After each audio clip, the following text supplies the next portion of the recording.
In one of the mountain valleys in a dense forest, there was a heavy downpour. Behind the raindrops, it was difficult to see on his way. Two people moved very quickly through this forest. They ran forward as fast as possible, fleeing from danger. The mother returned to her son named Ha-hyun for a second and asked him to be patient a little longer. He didn't have much time left to run. The young man was already very tired and could hardly breathe. He grabbed his chest with his hands and squeezed tightly, trying to fill them with air. Suddenly, the mother was very scared and surprised to see the following in front of her. She was forced to stop and make a difficult decision. A mother and a child found themselves in front of a fork in a forest they knew. Despite this, the woman was in no hurry to choose the right path. It was simply printed, because she paved this road with her own hands, so there should not have been any forks here. It was very dangerous. The mother looked at her son, who was barely breathing, and thought that they could easily get lost in the bamboo forest if they took a wrong turn. In the end, the woman decided to go to the right. Meanwhile, they were watched by two men hiding behind the branches of thick trees. One of them had a satisfied smile on his face. The man was perfectly aware that his targets had fallen into a trap and were now almost on his hook. Ha-hyun had to follow his mother without stopping. He was still clutching his chest. The guy had incredible endurance. Despite this, the mother perfectly understood that her son's endurance was limitless. Sooner or later, the boy was bound to get tired or worse. The woman understood that in this case she had only one choice. She closed her eyes and gathered courage to make a difficult decision. The mother and child stopped, and the woman looked directly in front of her with a serious, confident look. She understood that they would say goodbye on this. Ha-hyun couldn't understand what was going on. He wanted to ask his mother what she wanted to do, but he couldn't because of his shortness of breath. The mother leaned over to her son and gave him the bag she was carrying. She asked to take it with you and not lose it on the way. The main thing was not the bag itself, but the artifact that was on top. It was bright red embroidery. The mother asked if the little boy remembered his grandfather. His old grandfather was known throughout the world as a master and noble of the Namgun family. Murin wielded his sword at an impeccable level.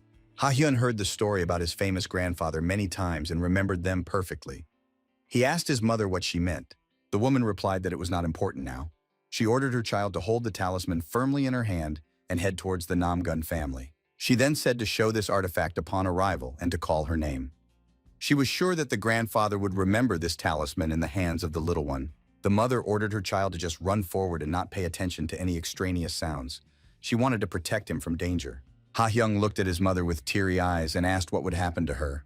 The woman replied that she would soon catch up with him. However, the boy was completely unsure about this. He cried bitterly at that moment and asked his mother not to do this, because nothing would work. She looked at her child and asked the boy if he did not trust his own mother. She wanted to convey confidence to the boy without fear. However, Ha-hyun was too smart a kid to realize what was going on. He perfectly understood that this meeting could be the last. Despite this, the boy also understood his mother's intentions. He took one last look at the woman and said that he completely trusted and loved his mother. Having said their last words to each other, mother and child had to say goodbye. The woman shouted after the boy that he should not come back here under any circumstances. Meanwhile, the mother remained standing still. She slowly reached for her sword and began to draw the edged weapon from its scabbard. When the sword was in the hands of the woman, she turned to her pursuers and told them to leave immediately because she had noticed them a long time ago. The man, who was always sitting behind the thick branches of trees, did not stop smiling ominously. After the woman's words, he slowly spread the branches. After that, a handsome man came out of the bushes, who immediately noted the woman's intelligence and added that she hadn't changed a bit since their last meeting.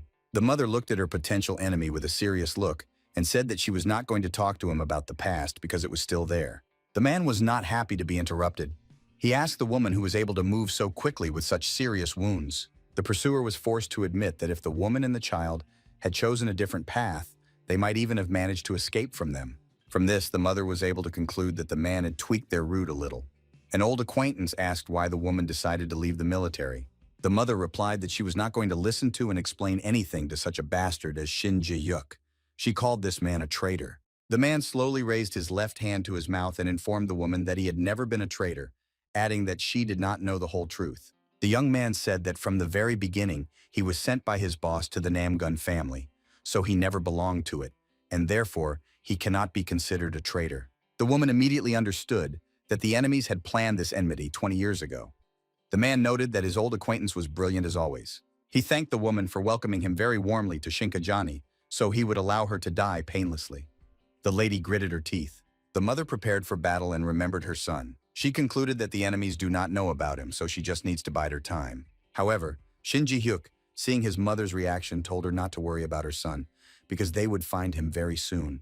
The woman was simply shocked to hear such words. Now she had no choice. It was necessary to win this unequal battle. Shin Ji-hyuk ordered his men behind to attack the lone woman who needed to be killed. The mother had no choice but to join the fight. She blocked the thug's first blow, but it was immediately followed by another. The woman was able to kill one of her opponents with the first counterattack, slitting his throat. She was not going to give up in this match. The mother had a goal in front of her and did not see any obstacles at all. She told her enemies that she would never let her son get hurt. The mother fought for her life and the life of her son as best she could. Despite this, the forces were unequal, so the woman ended up on the ground after the match. After that, Shin Ji-hyuk ordered his charges to go after Ha-henom, as he could not escape far in this forest. After some time, the man began to understand that he was wrong. The search continued for a very long time, but no clue was found. Shin Ji-hyuk went around almost the entire forest with his wards, but he didn't come across anyone. As it turned out, he was not looking there at all. Ha-hen, in turn, was underground. He covered his mouth with his hands and tried not to make any sound so as not to give away his location. His eyes looked very scared and tears kept coming out of them. Being underground, the boy heard how his mother was killed. Despite this, the boy understood very well that at least he needed to survive in this forest. He could not help himself from constant breathing. At some point, Ha-hung decided to use a technique he always used in the game of hide and seek.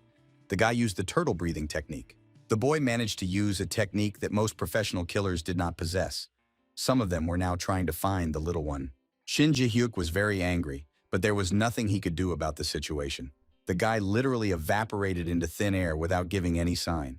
Ha-heng was forced to stay underground until morning. After some time, he made a hole in the ground to finally get free. Being underground, the boy heard and experienced too much. His mother's death overtook him at the age of 10. Ha-hyung just stood at the place where his mother was recently killed and showed no emotion. During that night, he grew his hands by 10. The guy was very smart and understood that behind all this are people who are not targeting passers-by, but representatives of the Gamgun family. Ha-hyun gripped the knitted talisman tightly in his hand and called Shin Ji-hyuk's name. He wanted to tear this man to pieces because of his mother's death. Ha-heng was forced to continue the journey alone. He did not stop for a long time and began to draw various signs on the ground. The boy remembered that the Namgun family was behind the Anhai fortress, so he had to go through a very difficult path along the established route. Ha-hyung remembered a time from his past when one of Namgun's family members taught him how to navigate the forest using shadows. This man was Shin Ji-hyuk. He treated the young man very well. Ha-hyung was just shocked to learn this information. Back then, Shin Ji-hyuk was a sweet and kind young man who always helped in everything. A pleasant smile never disappeared from his face. However, the reality turned out to be much more cruel. Behind the pleasant smile of the man, there was always an ominous one hiding, which showed itself very soon. Shin Ji-hyuk stayed with the Namgun family for a very long time.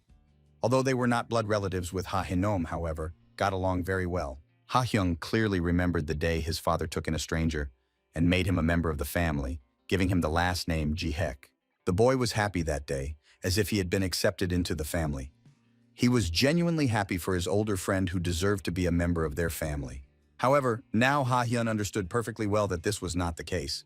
Shin Ji-hyuk turned out to be a traitor, and all his help turned out to be fake. The boy could not even imagine that he would one day have to take revenge on his best friend for killing his own mother. Ha-hen stayed in a dense mountain forest for several days. All these days, the downpour continued unceasingly outside, tormenting the earth through and through. The boy was forced to hide in the caves to get some rest from this rain.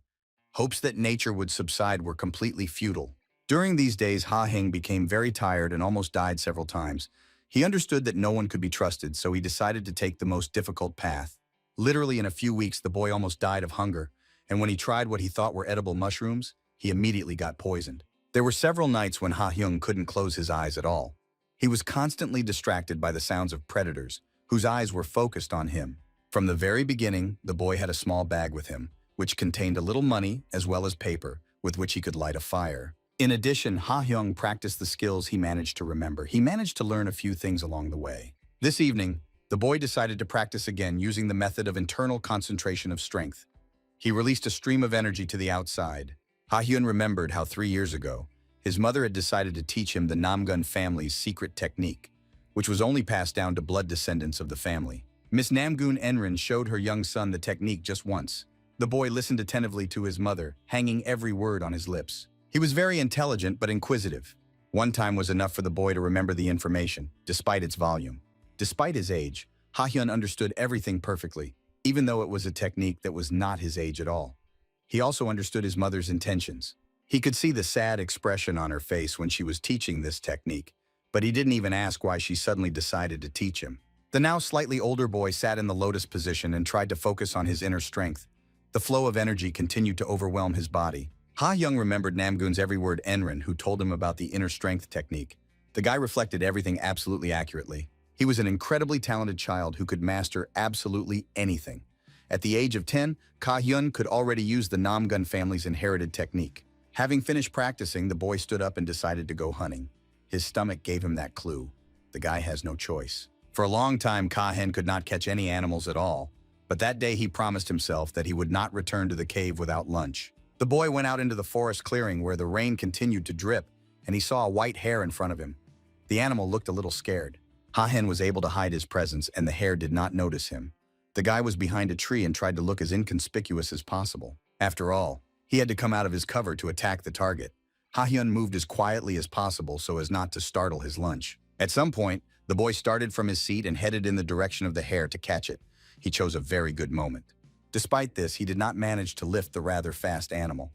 The hare easily slipped through the boy's fingers and ran away. Ha-hyun couldn't let the animal do that because he really wanted to eat.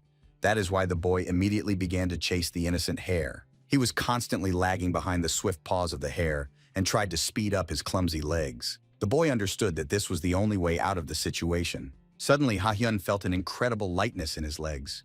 He was simply shocked because he had never felt better than he did now. His entire body became light and fast, like a superhero. Now he could easily match the speed of his target. Ha-hyun felt a rush of energy fill his feet. The boy directed as much energy as possible to his legs and pushed off the ground with all his might. With his last move, the young man maximized the chances of catching the animal. He was literally a meter away from the fast hare. Ha-hyun managed to catch his prey and took the hare by the ears. The animal had no chance to escape, given the speed of the man. Of course, the boy felt a little sorry for the animal, but there was no other way out. He did not eat meat for several days and was finally able to catch prey. Ha-hyun felt incredible strength throughout his body. After using the Namgun family's technique, his legs continued to throb. The only thing that scared the boy was that he did not know how to use this power. He perfectly understood that it was necessary to learn this in order not to expose oneself to danger. After that, Ha-hyun decided to make himself some lunch. He used the last piece of paper with gunpowder to start a fire. From the very beginning, he had about 30 such pieces of paper. It had been more than 2 months and he had completely used up all his supplies. Ha-hyun constantly tried to navigate the constellation and understood where he was. Now he clearly knew that he was in Hanami for several days. The young man gathered his strength and decided that he needed to finally get closer to civilization, since he had almost nothing left to survive in the forest. Ha-hyun looked at his reflection in the water and braced himself for the journey. Visiting the city was a life necessity for him. After some time, the boy ended up in the province of Hoshichen. There were a lot of people on the streets of the city who were constantly going somewhere. Ha-hyun helped one old man and bowed his head to him. The old man praised the boy and said that he had not met such kind people for a long time. The man gave the boy a butter product for his work and good eyes. Ha-hyun hadn't eaten normal food in a long time and was very grateful to the old man. After that, the young man continued to travel through the streets of the city with a bun in his hands.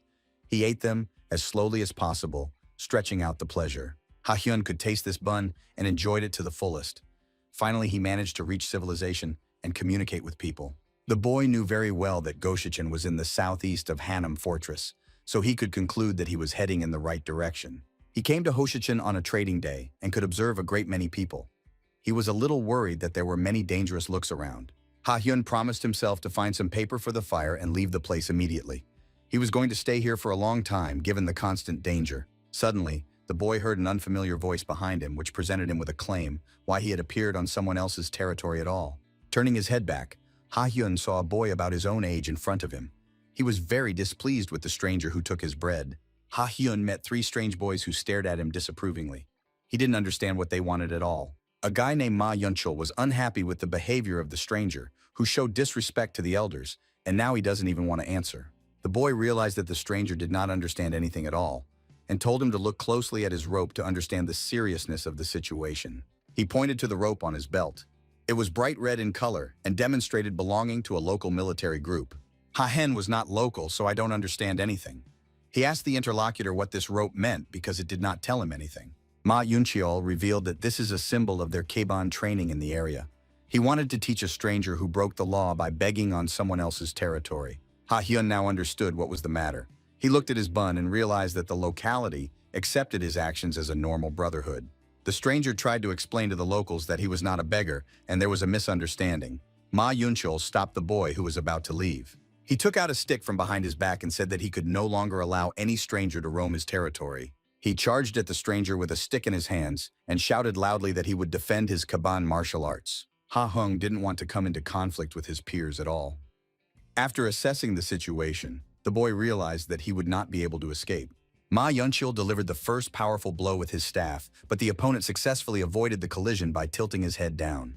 After that, the young man struck another blow with his wooden club, and Ha Hyun dodged the blow again. The guy seems to have practiced martial arts all his life. Ma Yuncheol was not at all happy with the way things were going on the battlefield. There was no way he could hit an opponent who hadn't even demonstrated his skills. The young man understood that he needed to get his opponent at least once and struck a blow in the direction of the legs. Ha Hyun just jumped up. The boy assessed the fighting skills of his opponent at this moment as incompetent. The opponent was much slower than the hare he caught yesterday. Ma Yuncheol decided to rest a bit, and at that moment he admitted that his opponent really has good skills, but he still has some left in his arsenal. The young man quickly moved from his place and headed in the direction of the enemy. At this moment, Hen continued to stand still and watch his opponent. Ma, in a split second, Yuncheol was right in front of his opponent's face and swung his club to demonstrate the true power of the Kaban art. Ha Hen didn't expect such speed from a slow opponent. The boy became worried about his situation, since he no longer had time to evade the attack. That is why he decided to act quickly in advance. He had no other choice, so he had to attack a local boy. The young man's friends, who stood aside and watched the fight, were simply shocked by such a turn of events. They didn't expect their friend to get kicked. Ha Heng decided to use his legs in the fight, and on the nose a powerful blow with his right straight into the opponent's stomach, knocking him back.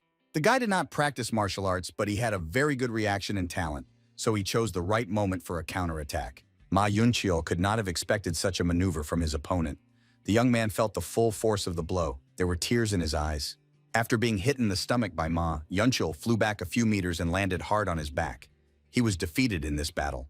Ha Hyun immediately started apologizing to the other boys for his behavior. He explained that he did not want to do this, but he had to defend himself. The local young men did not care at all what the stranger told them. They wanted revenge for their leader and began to persecute his rival. Ha Hyun decided that a constructive conversation with the young men would not work, so he ran away into the crowd of people. It was very difficult to find him there. The boys realized that they would not be able to catch up with the stranger, and that all they had to do was tell the mentor about everything and wait for his verdict. Meanwhile, Ha Heng was forced to return to the forest after a short trip to the city. He managed to return to nature whole and unharmed. All this time, the boy remembered how Ma Yuncheol decided to fight him. He understood, I think, that these were martial arts taught throughout Marima. Ha Heng himself was not averse to mastering such skills and gripped the staff tightly in his hand to mimic the movements of his defeated opponent. The boy swung his stick and repeated the attack of the previous opponent. It seemed to him that it was a maximum offensive attack. Despite the fact that Ma Yuncheol had a wooden club at his disposal, Ha Heng called him a total badass and an absolute no-good. The boy, in turn, was able to quickly see the weak points of this martial art.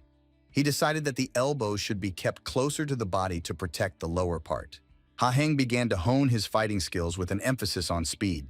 He tried to separate his movements to increase his movement speed. The guy trained very hard, never giving up. It was already morning outside and the first birds appeared to sing.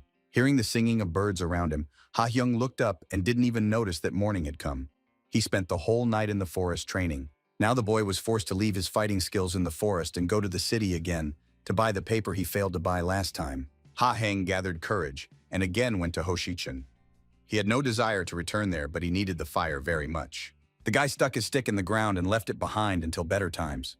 He was going to come back here again to hone his fighting skills. For this night, Ha Hen was able to achieve incredible results. The rock that he had been tossing all night could barely withstand the pressure and almost cracked. The guy reached the place very quickly and came to the first seller on his way. The man concluded that the boy was an ordinary beggar. The seller said he had nothing to give. After these words, Ha Heng said that he was not a beggar but came to buy goods. The man was a little shocked to hear these words. He was absolutely sure that the boy was a beggar, considering his appearance. Looking at the young boy's face, the seller was a little surprised. It was as clean as possible, unlike his dirty clothes. The seller asked the boy what he wanted to buy. I explained to Hyun that he needs paper with gunpowder, which should be used to light a fire. The guy added that he would pay in silver. At that moment, a suspicious old man appeared in the market who was dressed even worse than Ha-hena. He looked very tired and kept sipping water. He was heading straight for the same counter where the young boy with the silver was now. Seeing the gold coins in the boy's hands, the seller replied that he could give 10 pieces of paper for one. Ha-heng naturally agreed to this. Suddenly, the same old man with a bottle in his hands shouted loudly, ordering to stop. He called the seller a swindler from the Jean family. The gray-haired old man agreed that the gunpowder paper was quite a valuable material, but 30 of it had to be given for a silver coin. The seller was indignant in response to the old man and said that he offered a good price, and the boy agreed to the offer, so there is no turning back. After these words, the old man decided to examine the boy a bit. He asked him to raise his face so that he could understand his identity. Only at first glance, grandfather could understand that Ha-hyung is not a beggar at all. Never washed the boy's face, which was as clean as possible. The old man told the boy that with this silver he could buy himself new clothes.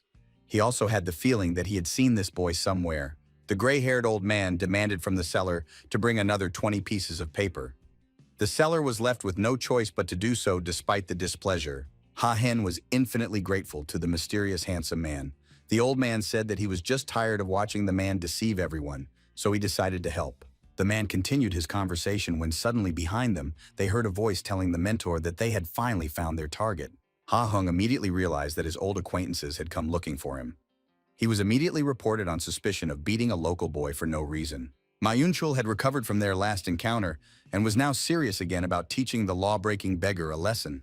The Cuban martial arts masters were very angry with the beggar who insulted them. Now they were following him through the crowd of people. Having entered the central square of the market, Ma Yunchul pointed a finger at the boy and informed the master that he was the same beggar who roamed their territory. Martial arts master Kaban, for God's sake, was in no hurry to draw any conclusions. He silently looked at the young man, assessing his appearance. Ha-hyung knew very well that he would be in trouble now. Due to the presence of the master, the boy could not escape quickly like he had done yesterday. Bogue loudly asked the stranger how he even dared to attack his students and beat one of his best future warriors. Suddenly, the man had to stop and slowly swallowed. His face began to sweat from fear and discomfort at this moment. He suddenly noticed the face of the old man who was next to the boy. He couldn't afford to act like that in his presence. Martial arts master Kaban fell to his knees before the old man. Bogue recognized the old master and decided to apologize for his behavior. Bowing before the elder, Bogu introduced himself as a martial arts master from the Goshikan district, who was trying to control the situation around him. The old master's name was Chivol Golj. He was the chief elder. The old man did not even recognize the long-ago student who had grown up a lot. God at his old teacher, which brought him to this area. Chivol Golgi said that he came here to ask for drinks from the Chan family. Ha-heng stood behind the old man all this time and listened carefully to the dialogue. He couldn't believe that this ragged grandfather was the head elder. When Chivol Golge asked God what brought him here, the man answered that someone attacked his disciples and he came to find out. Ha-hyung felt extremely uncomfortable in this situation. He realized that he would not be able to hide anymore, and he would be fully responsible for his behavior. Chivol Golge was very angry with the stranger who beat his students. He asked who he was, but did not receive an answer. After a few seconds, the old man repeated the question again. Who had the courage to attack Kabanu's martial arts students? Bogue informed the old man that he had simply phrased the sentence incorrectly. He decided to intervene in the children's affairs since the boy used martial arts. Ma was now standing behind him Yunchul, who was beaten yesterday by an unknown beggar and with martial arts. Ma Yunchul decided to suddenly intervene in his master's monologue and informed the head elder that the same lack was now behind him. Ha-hyun was not lost in this situation and asked the boy to tell the truth since he was the first to start the fight, and then he didn't want to let him go. Ma Yunchul replied that he just wanted to protect the area from the beggar. Ha-hyung said that it was a misunderstanding and he had never begged. Bogue asked his ward why he lied to him, because the situation would have turned the other way if the stranger had not attacked him first. Ma Yunchul continued to justify himself, which greatly displeased the head elder. Chivol Golj called the boy completely blind. The old man asked the young warrior why he considered this boy a beggar, because it was necessary to look at his face, and which one should be washed. Bogue was forced to apologize to the elder for the behavior of his ward. He thanked for the help and said that he would deal with everything himself. Chivol Golga asked if the stranger had really beaten Ma Yunchul. Now the boy already denied this fact and said that he simply lost his vigilance. The old man looked straight into the eyes of the young man and asked if he wanted to say that he lost only because he lost his vigilance. In this case, the elder suggested to check everything again. He wanted to see the fight between the two boys with his own eyes to understand the situation. Chivalgolj ordered the boys to engage in sparring since times that Ma Yunchol still doesn't calm down, so he can channel his energy somewhere. The old man turned to the mysterious stranger and asked him to fight again with the boy he had beaten last time. Ha Heng had no choice but to accept the offer. Friendly sparring between children was to take place on the territory of the central square. The rivals faced each other with sticks in their hands. The teacher stood aside and carefully watched the children's movements in safety. Ma Yunchol introduced himself to his opponent again. Ha Hyung said that he had already remembered his name from last time and asked if it was necessary to say his own. Ma Yunchol was very angry with his rival for his impudence. He didn't even want to say his name, which was a sign of disrespect. Immediately after that, the young man got up from his place and headed in the direction of the enemy with a stick in his hands and loud shouts that he would finish the boy. Ha Hen, unlike his opponent, behaved as calmly as possible. He stepped back a little with his left leg to back away from the opponent's strike. The boy took a small step to the left and Ma Yunchil was forced to miss the target. The course of events of the previous match was repeated again. Chivalgolj immediately appreciated the boy's skills and his footwork. Bogue also noticed this and wondered where the boy could learn such a thing. The head elder also could not answer this question and continued to watch the boys fight. He had a lot of questions. Ha Heng, in turn, simply continued the duel and carefully followed his employee. He saw his every move in advance. As the boy had assumed before, Ma Yunchil has a lot of flaws in his technique that Ha Heng tried to make amends on the mountain yesterday. Now the boy gripped his staff tightly in his hands and was about to use his redesigned technique that he had been working on all night on the mountain. Ha Hyung unexpectedly counterattacked his opponent, who was on the offensive. Ma Yuncheol was left without a stick, which the enemy knocked out of his hands. The young man was simply shocked by this turn of events. He did not expect an unexpected maneuver from the enemy, but there was no turning back the stick. Meanwhile, Ha Heng settled himself comfortably into a battle stance and swung his fire staff to demonstrate what he had been able to learn. Chivol Golge carefully watched every movement of the boy and could not believe his eyes. It was the first time he had seen a stranger use something like this. Ha Heng eldest delivers a powerful blow with his staff, striking the opponent. Ma Yunchol couldn't do anything and flew back a few meters. A rather hard landing on the coccyx awaited the young man. Ha Heng was able to clearly reproduce the martial art of Kaban, adding some of his own moments to it. On this, Ha Heng considered the battle over. He was able to defeat Ma in battle against Yuncholya, who could not offer him anything in return. Suddenly, the boy felt a powerful hand grab him by the collar. He did not understand what was happening and where he was being dragged. Chivol Golj took the innocent boy by the throat and lifted him into the air. He was very angry and asked the stranger how he could learn from this. Ha Hyung asked the old man why he was doing this. Instead, the elder again asked the young man where he was able to master the Kabanu martial arts. The boy replied that he did not study martial arts anywhere, but simply repeated what he did yesterday in front of Ma Yunchol. Chivol Golj was simply shocked by this turn of events. He let the boy go and asked if he was really telling the truth. The old man could not believe his ears when he heard that Ha Hyung corrected some points in the technique, as they seemed weak to him at first glance. The elder remembered the movements in the Kaban technique and indeed admitted that the boy had changed something. At times, it was even similar to other martial arts techniques. Chivol Golj still wanted to know where the young man was able to master such skills. Ha Hyun replied that he was able to master it on his own. The old man asked the boy to which family he belonged, but the young man was in no hurry to answer this question. He said that it was quite difficult for him to answer that. Chivol Golge noticed that the boy didn't want to answer the question, so he told him that he didn't have to introduce himself, because Kaban was taught by completely different people. After that, the head elder told the boy that he wanted to see him and his students. Now Ha had the last word Henum. The chief elder had been looking for a disciple for a long time and finally made an offer to one boy, but he was in no hurry to respond. God was just shocked by what he just heard. The great elder himself offered the unfamiliar boy to become his disciple. The man concluded that Chivol Golj saw incredible potential in the young man, who was able to overcome his opponent with ease. The elder still could not find a single student. God knew that among other elders, he stood out for his freedom of spirit. Chivol Golj traveled all over the world and did whatever he wanted. Given his skills, no one could dictate to him. Bogu was absolutely sure that the great elder was not mistaken. From this, the man concluded that the boy was really incredibly strong. Bogue would also like to learn from a great elder, but this opportunity was given to a boy who was finally ready to answer. Despite the very attractive offer, Ha Hyung bowed his head to the old man and said that he had to decline the offer. Kaban martial arts students almost fainted at this answer. At first, they thought the guy was just joking. Ma Yunchil couldn't hold back his emotions again and asked the stranger how he dared to refuse the great elder himself. Chivo Golge looked down and ordered the young man to shut up immediately, because it was not for him to make such a responsible decision. The old man asked his potential disciple if he could find out from him the reason why he did not want to become the grand elder's disciple. Ha Hung said that he had only known the old man for a short time, and besides, he had to go to a very important place. After this answer, silence prevailed among my interlocutors. The boy looked at the mentor and expected what he would do next. Chivo Golge smiled pleasantly and said that the first time he wanted to take a student was when his hair turned gray. Since then, he has not been able to find anyone. The old man asked the boy where exactly he was going. Ha Heng did not really want to answer this question and slowed down a little. Seeing the boy's reaction, Chivo Golge looked at him with an angry, serious look and asked not to make him repeat the question. Ha Heng had to admit that the jokes would be bad with the old man. That is why he decided to tell the truth that he was going to the Namgoon family. After that, the old man simply wished the stranger luck and turned his back on him. He asked Chan to bring him something to eat. Ha Hyung couldn't understand what had just happened. The old man simply left him and did not even try to persuade him to start studying martial arts. Bogu apologized to the young man for the behavior of his student. Ha Hyung said that an apology was unnecessary because he also acted a little harshly. Ma Yunchul couldn't control his emotions. At the boy's farewell, he said that he would definitely beat him next time in a duel.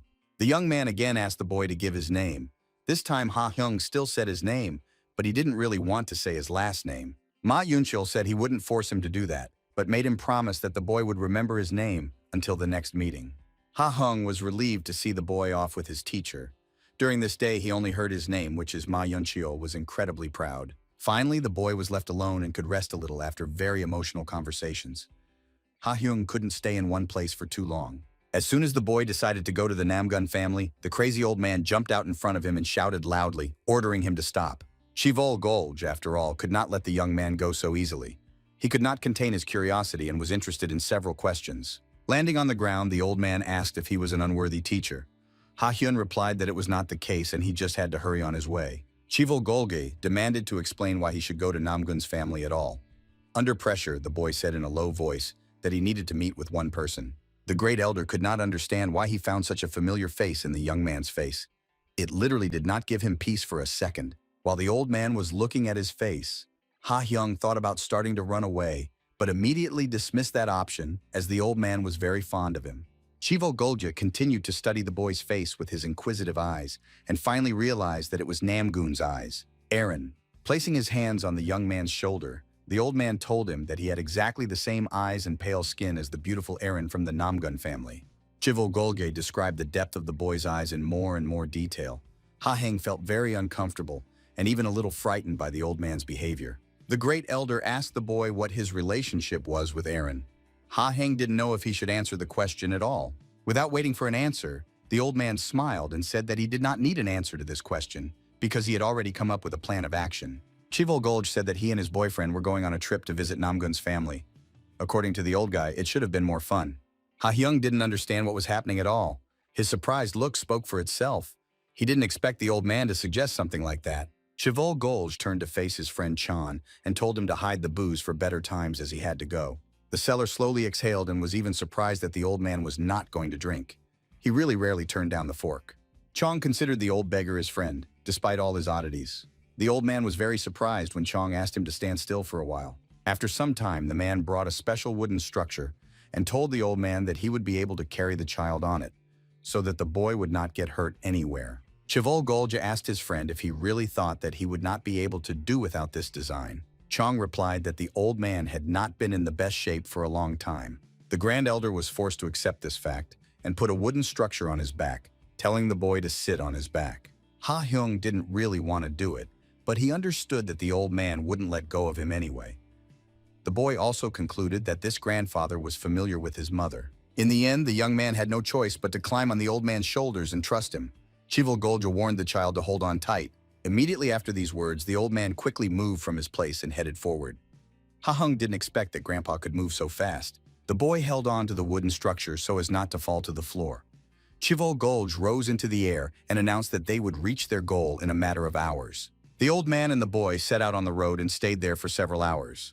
It was already deep night on the street and Grandfather was a little tired from the road. Chivol halfway down, Golge turned to the boy on his shoulders and asked if he was all right, because he must be very tired. Without waiting for an answer, the old man decided to land and rest. Ha-young felt good just thinking about something interesting. The great elder asked the boy what he was thinking about, that he did not even hear him. Ha-hyun replied that he was able to learn the old man's running method. Chival Golge looked at the boy with a very surprised and frightened look. He asked if he was sure of what he was telling him now. Ha-hyung clearly replied that he had managed to learn the running method, but he would not be able to repeat it because he had too little internal energy. The Grand Elder asked if he could repeat the technique if he had enough internal energy, despite the difficulty of the method. The guy replied that he could repeat this technique, although not perfect. He told the old man that he felt energy coming from his feet. Ha-heng described a technique that required the old man to detach his feet at the right moment, and the energy would immediately begin to recover. The only thing the boy couldn't understand was how the old man regained his energy so quickly. After hearing the conclusions from the boy, Chivol Golge smiled pleasantly. The young man described everything so clearly that the old man now began to consider him simply a gift from heaven. He had never met such talented people. The great elder once again ordered the boy to hold on to the structure tightly. Ha-hyung asked his grandfather if he just wanted to rest for a while. The sun and Chivol began to rise outside. Golge said that they don't have time to rest because they need to get to Namgun's family as soon as possible. The travelers finally reached their destination and the old man was able to rest a little. His back ached excruciatingly after the hard journey. The old man and the boy were standing right in front of the huge gates of the komas that were supposed to lead them to the Namgun family. Ha-heng was here for the first time. The boy thought that their journey according to the map should take about 10 nights, but thanks to the old man, they managed in 2 days. Ha-heng looked up to the great elder and wanted the same skills as him in order to protect his family and mother. However, the past could not be returned. Chivol Golge approached the central gate and began to knock, demanding that it be opened for him. One of the servants of the Namgun family opened the gate and asked disgruntled who had visited the distinguished family at such an inopportune time. Seeing Chivol in front of him, Golge, the man calmed down. The old man recognized his old acquaintance Chanchil and asked to inform the head of the family about his arrival. Judging by the last dialogue, Ha-hyun was able to conclude that the old man was very well known in the Namgun family. The elder replied that he had recently stayed here for several days. Chanchil clarified the information and invited Chivol Golge inside the yard. Fortunately for the old man, the head of the family was still awake. The old man told someone that he did not come here alone. He asked to come in with a young boy who wanted to check some information. Chivol. Of course, no one could refuse Golge and he was allowed to pass with the child as his guardian. Chanchil led the guests around the yard. Ha-hen constantly turned his head in different directions and enjoyed the local nature and beauty. Never seen nothing like it before. He'd always encountered beautiful scenery, but none could compare to the nature inside Namgun's courtyard. Ha-heng looked at Chanchil's back and felt that this man was quite unusual. He assumed that the servant was also skilled in martial arts. Chanchil approached the central building and said that the old man could go on his own. Chivol Golge asked how the head of the family was feeling. The servant answers that he still cannot get away from the latest news. Chivol Golge was very worried about the man who was used to killing for his health. Chivol Golge knocked on the door of the head of the family and informed him that he had come to see him. The bearded man sat on his throne and let me in. Opening the door, the great elder greeted his old friend and asked why he was awake.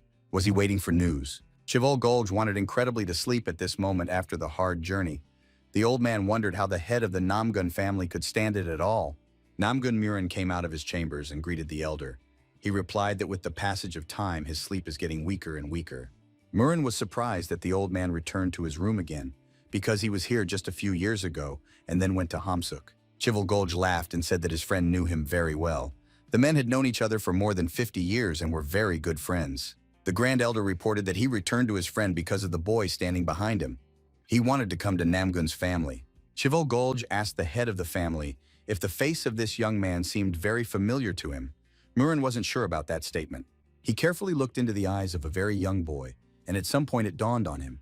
It was just a shock for the head of a noble family. He saw in his eyes the reflection of the face of his daughter who left the family many years ago. Sammy would be a gift from fate. Chivol Golge understood that the head of the family also saw something. The old man suggested that the boy give his last name if he had already arrived at his place. The elder also recalled that the boy had promised to tell everything to the representative of the Namgun family as soon as they arrived. Ha-hyung certainly wasn't going to back down. The boy slowly approached the head of the Namgun family and bowed before him, saying that he was very happy to see his grandfather. Ha-hyung took out a red knitted talisman from his bag and told his grandfather that his mother told him to take it and go to the Namgun family. Murin was simply shocked to see the talisman in the hands of the little one. He realized that the boy in front of him was the son of his daughter Aaron. Just in case, Hyun introduced himself as Aaron's son and gave his name. He didn't know yet how his grandfather would react to their meeting. Murin suddenly moved from his place and put his hands on the boy's shoulders. Ha-hyung was scared for a second and felt the incredible strength in his grandfather's hands. However, the anxiety turned out to be in vain. Murin simply hugged his grandson and pressed him to his body.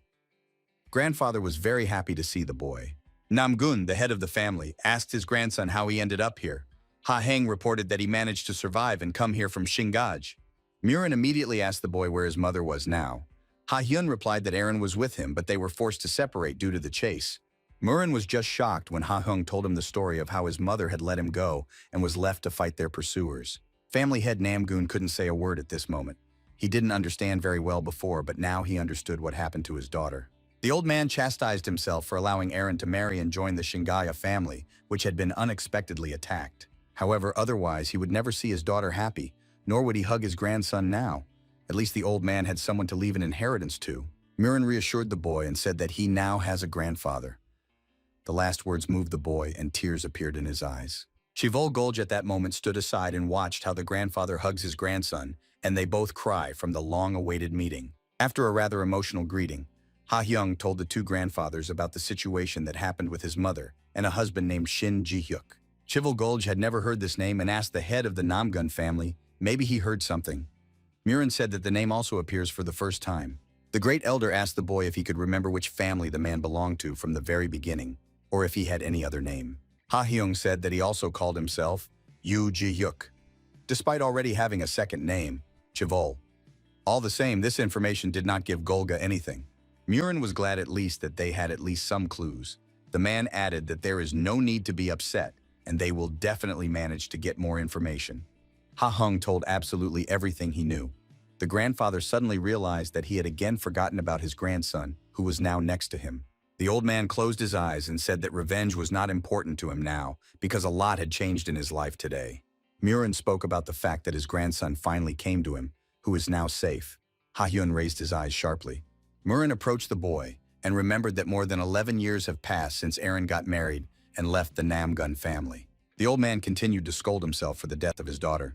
If he had known that everything would turn out like this, he would definitely visit her every week. Shivol Golge decided to interrupt the thoughts of the head of the family and told him that he would stay at his place for a while, because the road took a lot of strength. Murin was absolutely not against it and offered the man to stay at least forever. Shivol Golge laughed and said that it was necessary to think about it. Murin turned to his grandson and told him that he could now stay here forever. Ha-heng was very grateful to his grandfather for his hospitality. After that, the grandfather began to annoy his grandson and offer him food and change his dirty clothes. Shivol Golge did not expect the old man to be so kind. The great elder remembered his friend all his life as an invincible warrior, a master of the sword who was feared by the entire Marimu military world. The old man could not even imagine that in his old age, his friend would become a very kind grandfather who would be able to treat his grandson with respect and kindness. Suddenly, Ha-hyun said that he didn't need anything yet and wanted to ask Grandpa a question. Murin naturally agreed to answer him. Ha-hyung asked his famous grandfather if he could teach him the martial arts that his mother and the entire Namgun clan possessed. The head of the family was simply shocked to hear the request from his grandson. He didn't expect that a 10-year-old boy could think of such things. After all, Murin did not yet understand how unique a child his grandson was born to be. Ha-heng burned with an incredible desire to learn martial arts. Family head Namgun informed his grandson that if he wanted to master martial arts for revenge, he was not going to teach him. According to Murin, it was the most terrifying thing in the world of martial arts when a person wants to acquire the skills to kill other people. However, Ha-heng had completely different plans on this score. He informed his grandfather that they were not going to kill people just like that. The guy said he just wants to keep what he has now. Ha-hyung didn't want the situation with his mother to happen again with someone else. Ha-hyung just wanted to control the situation and protect everyone on his own without relying on his grandfather or anyone else to protect him. The head of the family, Namgun, agreed to teach his grandson martial arts. He said that tomorrow is the day of the entrance exam for Cheongnak, which is held once a year. The grandfather promised his grandson to give him the opportunity to pass this exam and learn martial arts. Ha-heng was very happy and thanked his grandfather profusely. The boy looked forward to the next day. Time passed very slowly for him, unlike what the head of the Namgun family felt. A few hours later, the chairman was already in his chambers. He called his eldest son to him to discuss some important matters with him. Namgun Haikal respected his father very much. Despite his status as successor, he never considered the old man dead and unquestioningly followed his orders. The man was very surprised when his father ordered him to gather all the family members involved in the investigation of the Shingaja family case. Chal informed the head of the family that they had not found any traces of Aaron and could not say anything for sure. However, the father had his own plans. Calmly observing nature through the window, the old man said that Aaron has been in the other world for a long time since the day of the tragedy in Shingaja. Chal asked his father who gave him this information without his knowledge. Murin reassured his son and said that no reason had happened. Namgun family informed his deputy that just a few hours ago Chal's nephew arrived here and told him the story. Chal was a little shocked at me and asked where the boy is now. Murin replied that he had sent him to Chiananak for an exam. The old man told his son that his nephew is a very good child and wants to protect his family. That's why he went to study martial arts. Chal was all in complete shock from the fact that his nephew was the last one alive, and Aaron was not able to save himself. Namgun, the first son of the family, asked his father how old his nephew was now. Murin easily turned his head back and said he was 10. Chal reminded his father that the exam was quite difficult, and that a 10-year-old child would be able to take part in such an event now. The man also reminded the head of the family that Huang was able to pass this exam at the age of 11, and 12-year-old Sowa will try to pass it for the first time today. In his memory, Chal remembered only one boy who was able to pass the exam 10 years earlier. It was a boy named Ming who passed the exam at 8. Chal perfectly understood that he could not go against his father's will, but there were some factors that directly affected their offspring's success in this exam. The man emphasized that their children had been learning some basic things since childhood, and the head of the Shin family could hardly teach anything to Ha Hena. Murin replied to his son that if the boy failed the exam, he would still belong to the Namgun family and would try to pass it next year. Namgun Gaikol agreed with his father and added that if he is really Aaron's own son, then they should accept him and teach him everything necessary. The head of the family was very grateful to his son for his understanding and asked him to support his nephew because very difficult days of adaptation await him. Murin wanted to add something else, but suddenly stopped. Just as suddenly, he continues to speak and tells his son that he can go. Chal did not understand anything at all and left his father's room. Meanwhile, the head of the family continued to think about his grandson, who, according to Chival, should surprise them. You will hardly notice the next morning, a large number of people gathered in the central square of Chiananak. They all came to take the exam. One little girl stood out from the crowd. She looked about 10 years old. She suddenly noticed a very interesting boy in front of her. He turned out to be Ka Hyun, who did not understand what was happening. The girl asked if the boy had come here to take the exam. Ha Hung confidently replied that he was waiting for his turn. The girl was pleasantly surprised to see someone her own age at this exam. She decided to introduce herself and called herself Namgun Sova, the granddaughter of the master of the sword of the head of the family. She was very proud of her grandfather. Ha Hyung was just shocked when he heard this information. Sowa told the boy to remember her name. Ha Hyung wondered why. The girl informed the boy that one day she would become an incredibly strong warrior and the head of the Namgun family, which their clan had never seen before. Ha Hyung was a bit shocked listening to his relative. He seemed to look into her dreams and saw something crazy there. Dispelling her thoughts, Sowa remembered the interlocutor and asked what his name was. Ha Hyun gave his name and his affiliation with the Shin family. Hearing the name of her new acquaintance, the girl promised that she would remember him. After that, she said goodbye and helped with her hand. Ha Hyung waved back with a smile on his face. The girl seemed very strange to him as she simply said what she wanted and then disappeared. Now the boy realized that his grandfather had more than one child. Sowa was definitely his close relative, but the boy did not know whose daughter it was. Ha Hyun remembered his grandfather, who put his hands on his shoulder and let him live here as long as he wanted. It was an unforgettable feeling of peace and comfort. The boy began to get used to the new family little by little. It was very unusual for him, but he will never return to his old family. Suddenly, the boy's thoughts were interrupted by the loud shouts of the participants, who really disliked the exam as it was too difficult for most. Some family members asked to give them another chance, but the instructor could not do it and asked the young men to come next year. There were a lot of people who wanted to pass this exam. The instructor called the participants' number and called them one by one. Ha Hyun was the last to check in, so he knew his number. Meanwhile, the boy could watch how many participants failed the exam. Of course, they could come next year, but they wanted to pass today. Out of 100 applicants watched by Ka Hen, only 30 people were able to successfully pass the exam. It was a rather unpleasant statistic. Ha Hyun understood this very well because he was a very smart guy. He was a little alarmed by the figure of 30%, but he was in no hurry to panic. Suddenly, to his left, The boy heard the loud screams of girls who were very happy that the exam had come. Ha-hyun recognized his old acquaintance. Sohwa was able to successfully pass the exam at the age of 12 and threw herself into the arms of her guide, who supported and praised the girl for her efforts. The participants were weeded out much faster than the boy expected. Finally, the instructor announced that it was the turn of the last participant. Ha-hyun was finally able to wait his turn. His name rang out loudly in the arena. The boy began to worry a little at this moment. The instructor asked the applicant to go into the courtyard where the examiner was waiting for him. This was the first time Hung had experienced something like this. Entering the courtyard, the boy saw the instructor in front of him, as well as a lot of footsteps on the ground, which looked like they had been left by other participants. Namgoon Kuhek immediately introduced himself as an instructor and smiled at the applicant. He was a very nice man who always behaved politely. Kuhek said that he heard about the grandson of the great head of the family, but warned that there are no family ties at the exam and everything will be as serious as possible. The examiner began to tell the young man about the first stage of the exam. Ha-hyung had to pass a test of speed and skill of movement, as this was the basis of all the techniques of the Namgun family. Kuhek told the examinee that he had to step on every track he saw in front of him, but that he could not step on it again. Ha-hyung clarified the question of which side to start from. After receiving an answer to the question, the boy said that he was ready to take the exam. Kuhek was simply shocked to hear the answer. He asked the boy to wait, because he wanted to demonstrate to him, but the participant was not going to listen to him. Ha-hyung began to take the exam on his own, carefully looking down at his feet.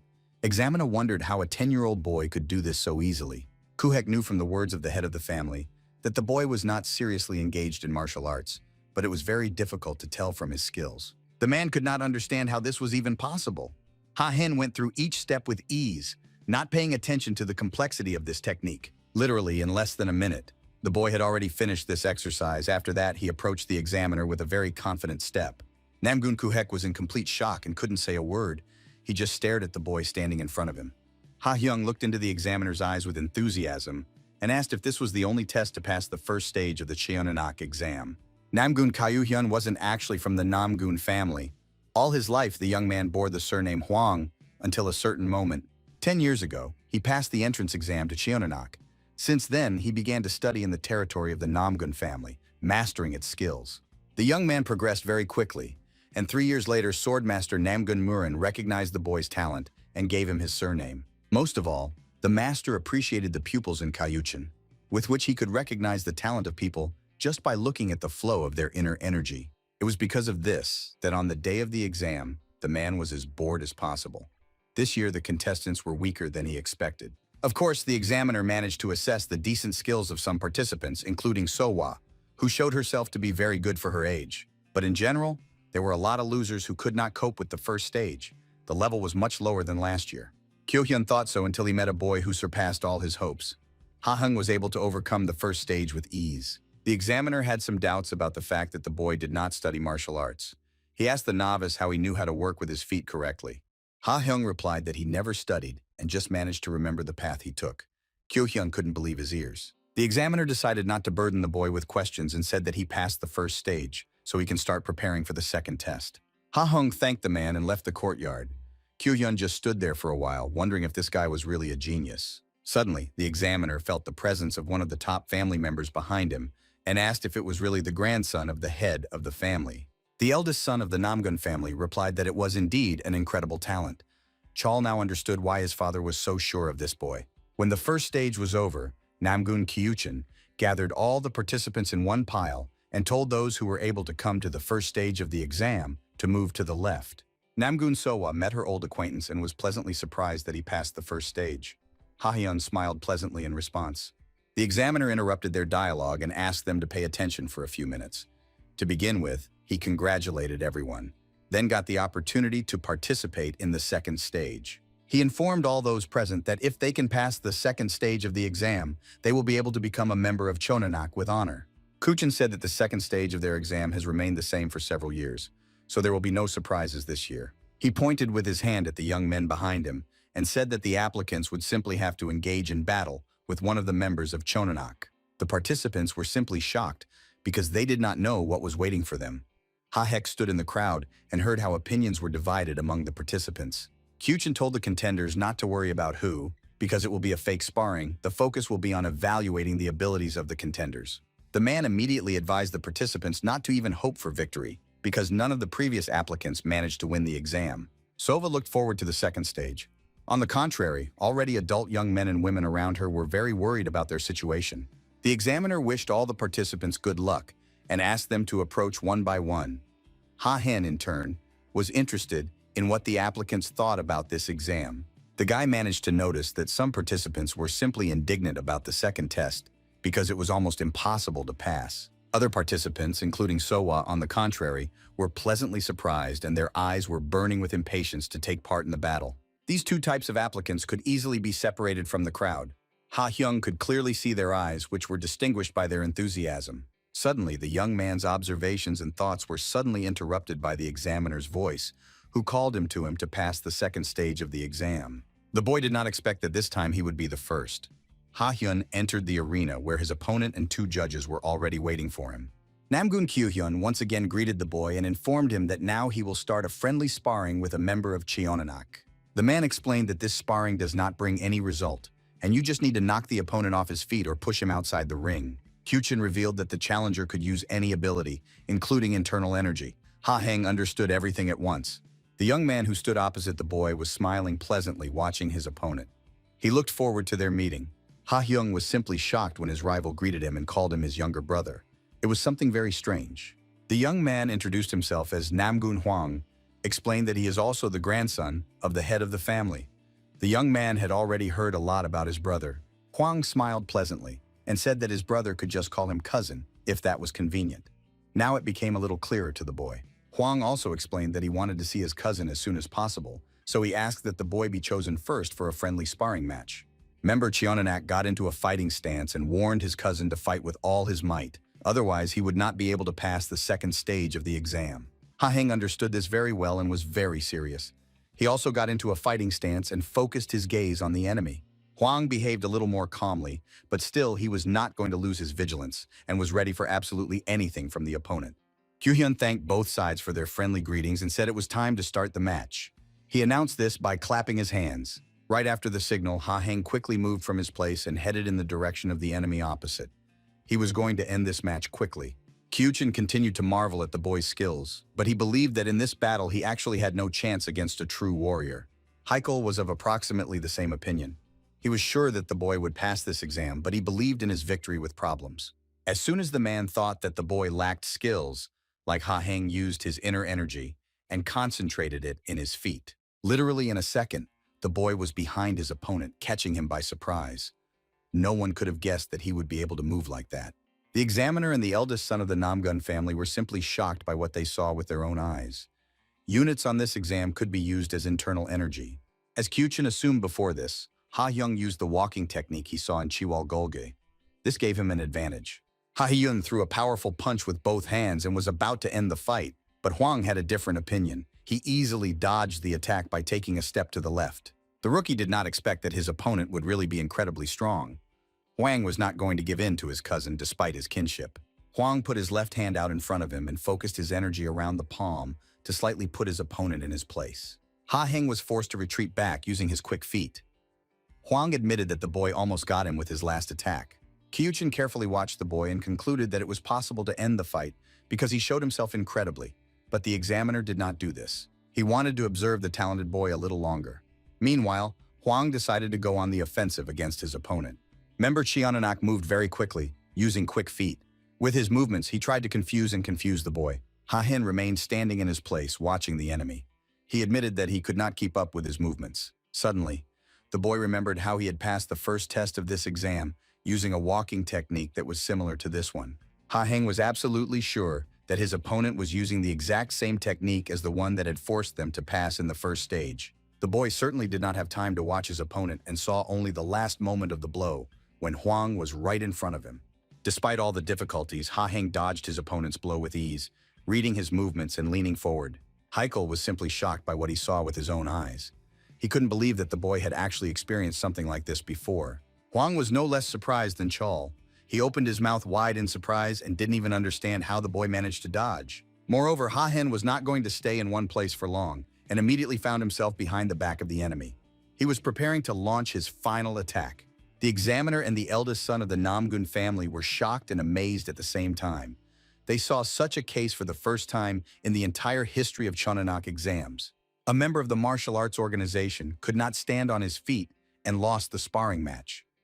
The famous grandson of the swordmaster, who was recognized as a talent, could not win. He was defeated by a guy who had absolutely no knowledge of martial arts. 10-year-old Ha, thanks to his talent, Hung overcame a much more experienced opponent. Despite the fact that Huang lost in a friendly sparring match to his younger brother, he was not upset at all and was smiling pleasantly.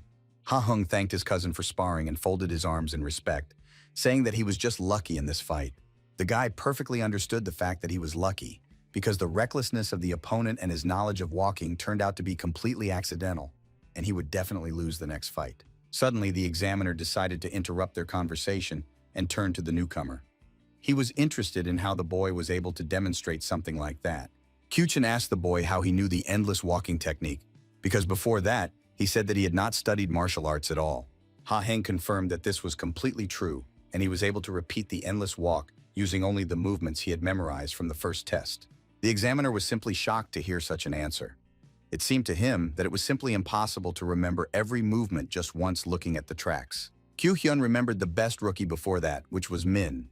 He was not even on par with the guy who passed the exam this year. Just from one thought about the boy's future, the examiner had an inexplicable smile on his face. From Ka, you could expect absolutely anything from him. In the end, the examiner thanked the participant for the friendly sparring and told him that he could be free for the next few days. Kyu Hyun promised that after a while, they would call him to a facility where he could finally begin his martial arts training. Ha Hung asked to take care of him in farewell. Kyu Hyun laughed at the phrase as the boy literally rolled it off his tongue. The rest of the participants who passed the first stage were waiting outside. They immediately turned their attention to the boy who was the first to leave the examination yard. Absolutely everyone around saw what the boy looked like. Judging by his facial expression, those around him concluded that the boy had failed. Sova was very worried about her new acquaintance, and also concluded that he did not make it. She was very upset by this fact. It was because of this that the girl decided to encourage the boy and called him again to talk a little about the difficult exam this year. When the young man turned his head back, he saw a new girlfriend in front of him. Sowa asked the interlocutor if he really failed the exam. Ha Hung replied that he did not fail.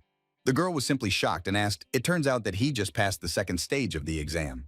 The guy answered yes as calmly and confidently as possible. Sowa did not understand the boy's emotions and why he was behaving so strangely. She felt the most calm and confident aura around the interlocutor, from which she concluded that at such a young age, he had already been to the battlefield. Sova was the next to pass the exam and said goodbye to the interlocutor that they would not say goodbye for a long time. Ha Hyung waved goodbye. The boy went to a separate room where he continued to think about martial arts. He could clearly see that his walking technique was different from his cousin's. Ha Hyung closed his eyes and imagined his brother using the endless walking technique, using not only his legs but his whole body. The boy tried to reproduce his brother's technique, but the first time he did not succeed. He understood that it was necessary to make his feet as light as possible. Ha Heng focused his inner energy and channeled it into his feet so that they were both light and springy for confident walking. After applying this skill, the boy felt an incredible lightness throughout his body. He didn't expect it to actually work now. Ha Heng left many steps behind him using the endless walking technique. The guy recreated absolutely every step he remembered. This technique of going fast would also be called Chozanbi. Every warrior tried to master it as it increased the chances of winning the battle many times over. Ha Hyun was no exception and tried to perfect his walking skills. Suddenly he stumbled and couldn't control his body. The boy landed very painfully on his back. He had been training for quite a long time, so his body could no longer withstand such loads. Ha Hyun understood that all his strength was taken from the previous sparring. At this time, a servant entered the room and asked if everything was okay with the boy. The guy did not even notice how the woman entered the room. The servant asked the young master how he managed to smear himself like that. The woman informed the young man that he had an important event very soon, so he had to change clothes. Ha Hyung asked what it all meant. The servant informed the boy that the head of the family had invited him to a family dinner and wanted to introduce his grandson to other members of his family. Sowa, of course, was also present at this dinner. She was just shocked when Shin Ha Heng suddenly entered the main family's room. The girl informed the boy that he had entered the wrong room and he needed to choose the door opposite to get to the fighters who had passed the exam. The head of the family overheard this dialogue and informed his granddaughter that the boy had chosen exactly the right room. Sowa did not understand what this meant. Murin was pleasantly surprised that his grandchildren had already gotten to know each other. Sowa asked if the grandfather also had time to meet Ha Hinom. The girl's jaw almost dropped in surprise when her grandfather announced that Ha Hyung is a member of their family and the son of her late aunt. Sowa was not very pleased with the fact that she was always the last to know about everything. She was a little ashamed of her behavior during today's exam. The grandfather informed the granddaughter that the boy had become a member of their family just yesterday, so absolutely no one knew about it except the closest relatives. Sowa asked her cousin how old he was, and when she got the answer, she said, "Call her elder sister." All the family members laughed at this. Murin decided to interrupt this incredibly pleasant atmosphere and turned to his grandson. He asked to give him literally a few seconds. The grandfather pointed his grandson to his seat and informed him that it would now be assigned to him and he must sit on it at every meal. Ha Hyung was very surprised to get his own place. He had never seen anything like this before, and it caused him a range of emotions. Murin told the newcomer and their family that he would move to his mother's room today, where the old man asked the servants to clean it thoroughly. Ha Hyung was infinitely grateful to the head of the family. He felt incredibly light and safe for the first time since he and his mother left Shingaj. There was an incredible atmosphere at the table. Family members calmly talked to each other, discussing problems and helping each other solve them. Ha Hyun felt very comfortable in his new home, where he was warmly received. The large estate of the Namgun family really appealed to the young man. The eldest son of the Namgun family was sitting next to his nephew and was watching his face intently, never taking his eyes off him for a moment. Ha Hyung felt a little uncomfortable and asked if his uncle wanted to tell him something. Chol apologized for his behavior and explained that he was a little hung up. The uncle told his nephew that he had also come to Chonagak at his age with the girl in the picture. Chol pointed to the picture on the wall and told his nephew that it was his mother, who was an incredibly talented child, not at all for her age. Chol explained to the boy that talent alone would not be enough, so it would take a lot of training to reach the level of a martial arts master. Ha Hyung was somewhat surprised to hear the recognition from his uncle, who said that his skills were indeed superior to his peers, but told him not to relax. Sowa decided to intervene in the dialogue and told someone that she would take responsibility for her brother. Ha Hyun just laughed at his older sister's joke. A few days later, the first gathering of participants who made it to Chonangaku took place. They were gathered in the square where they passed the first test. The mentor informed his charges that they were currently at the lowest level, so they would train here day and night, staying inside at all times. Despite this, Ha Hyun was overjoyed to be here. There was only the thought in his head that he would finally begin to master martial arts. However, 3 days later, the boy got rid of this thought. He was not happy at all from the loads he had to endure in training. Kyuchin conducted most of the training of his wards and behaved in a completely different way than in the exam. He constantly ordered the soldiers to stand up, calling them unfit. Ha Hyung was now not an exception among the crowd. He was just as tired as the rest and didn't know if he could handle the constant pressure. After a very grueling workout, Ha Hyun was barely able to reach his bed. He lay down on a soft mattress and was breathing hard. The boy had no idea that the school of martial arts would be so difficult. He had to hold himself in a rack from the mountain without using force. In addition, each soldier was forced to work out for 2 hours, striking the air. This was normal for the members of Chonankak. Kyuchin didn't treat the swordsman's grandson so well anymore and emphasized that the boy needed to learn basic skills. Ha Hyung was not very used to being defeated, so he was annoyed by the feeling. He could not do anything because his talent did not help him here. The boy stared at the ceiling and wondered if his grandfather and mother had also been through this. He did not want to be worse than his relatives. That is why the young man immediately got out of bed. His gaze suddenly changed. Ha Hyung said about himself that it was not time to lie down and rest. The boy decided to practice with his inner energy and wanted to do the same thing that he had already managed to practice before. He concentrated his internal energy and spread it throughout his body to restore his strength. Now it was very necessary for him. Ha Hyun kept repeating to himself that he needed to restore his muscles, concentrating on them as much as possible and releasing all unnecessary energy. The guy tried to circulate his internal energy every day after training. Its flow became more and more steady and filled him with power. It's been a week since the rookies joined Shonangaku. A lot has changed during this time, especially in one fighter. Ha Hyung began to progress at an incredible speed, overtaking even warriors older than himself. Everyone was just shocked how he manages it. Kyuchin was constantly watching his students. For the 4th day already, he watched the fighters simply hone their usual punches and absolutely nothing else. The man wondered if the newbies thought they were just wasting their time when in fact they only had to use a sword in battle. However, Kyuchin knew that the mace was an extension of the fist, so first he had to learn how to use his body properly, and only then add the sword. Kyuchin was a rather strict but fair mentor. This year he had 30 students and all of them had only one requirement. Even if a warrior could throw 100 punches in a few seconds, all of them had to hit the target. Otherwise, the training would be useless. Kyuchin experienced in his practice that it takes about a month for a talented person to do this practice, and it may even take years for an ordinary person. However, this year the master had a really amazing student at his disposal. Ha Young was able to master the light fist technique in just 4 days. Kyuhyun watched the boy all this week and saw his progress with his own eyes. He never thought that such a student would meet him at school. The master was forced to admit that the boy had an incredible talent, and his learning rate exceeded all limits. Some members of Chonangaku looked down upon the talented young man. I wondered if he was really 10 years old now. It was very difficult for the soldiers to believe that the boy was learning everything by himself. They were forced to admit that a real genius was studying with them. But for some fighters, on the contrary, it added additional motivation. They kept telling themselves that if this guy could do it, they would definitely succeed. Among such warriors was Sova. She continued training and did not give up as she wanted to overtake her cousin and become the head of the family. Kyuhyun called his most talented student the blessing of the Namgun family. He not only developed his skills, but also encouraged others to do so. It was noon outside. When the students were tired enough, the mentor told the students to finish and follow him. Kyuchin told the students that they could stop the practice of punching for a while, but it should not be forgotten, and the punches should be repeated every morning. When the master said it was time for full-on sword training, the students almost jumped out of their pants with joy and anticipation. Kyuhyun reminded his charges that they had already trained themselves in a basic swordsmanship technique called samjai. Every member of the Namgun family went through this. Suddenly, the man was forced to stop his speech as he saw a raised hand in the crowd. He didn't understand why it was his. The guys who did it turned out to be Ha Hin.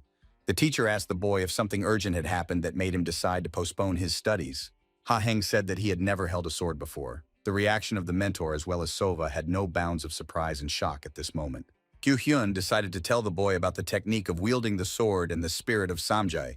The technique was the first thing that the future warriors of the family studied. Master asked how Ha Heng was able to master walking techniques without basic swordsmanship. The guy replied that he had never practiced martial arts systematically. Kyuchin never stopped being amazed at the boy's talent. He understood where to start so that Ha Heng quickly caught up with the other fighters. The master told his students to take wooden swords with them and follow him. Kyuchin planned to start with basic swordsmanship.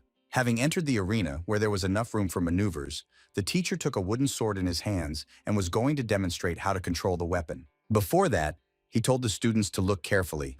Having finished the instructive words, Kyuchin Namgun moved from his place and delivered the first powerful blow with the ball. His movements were perfect and calm, as if the sword in his hands was sharpened to the maximum.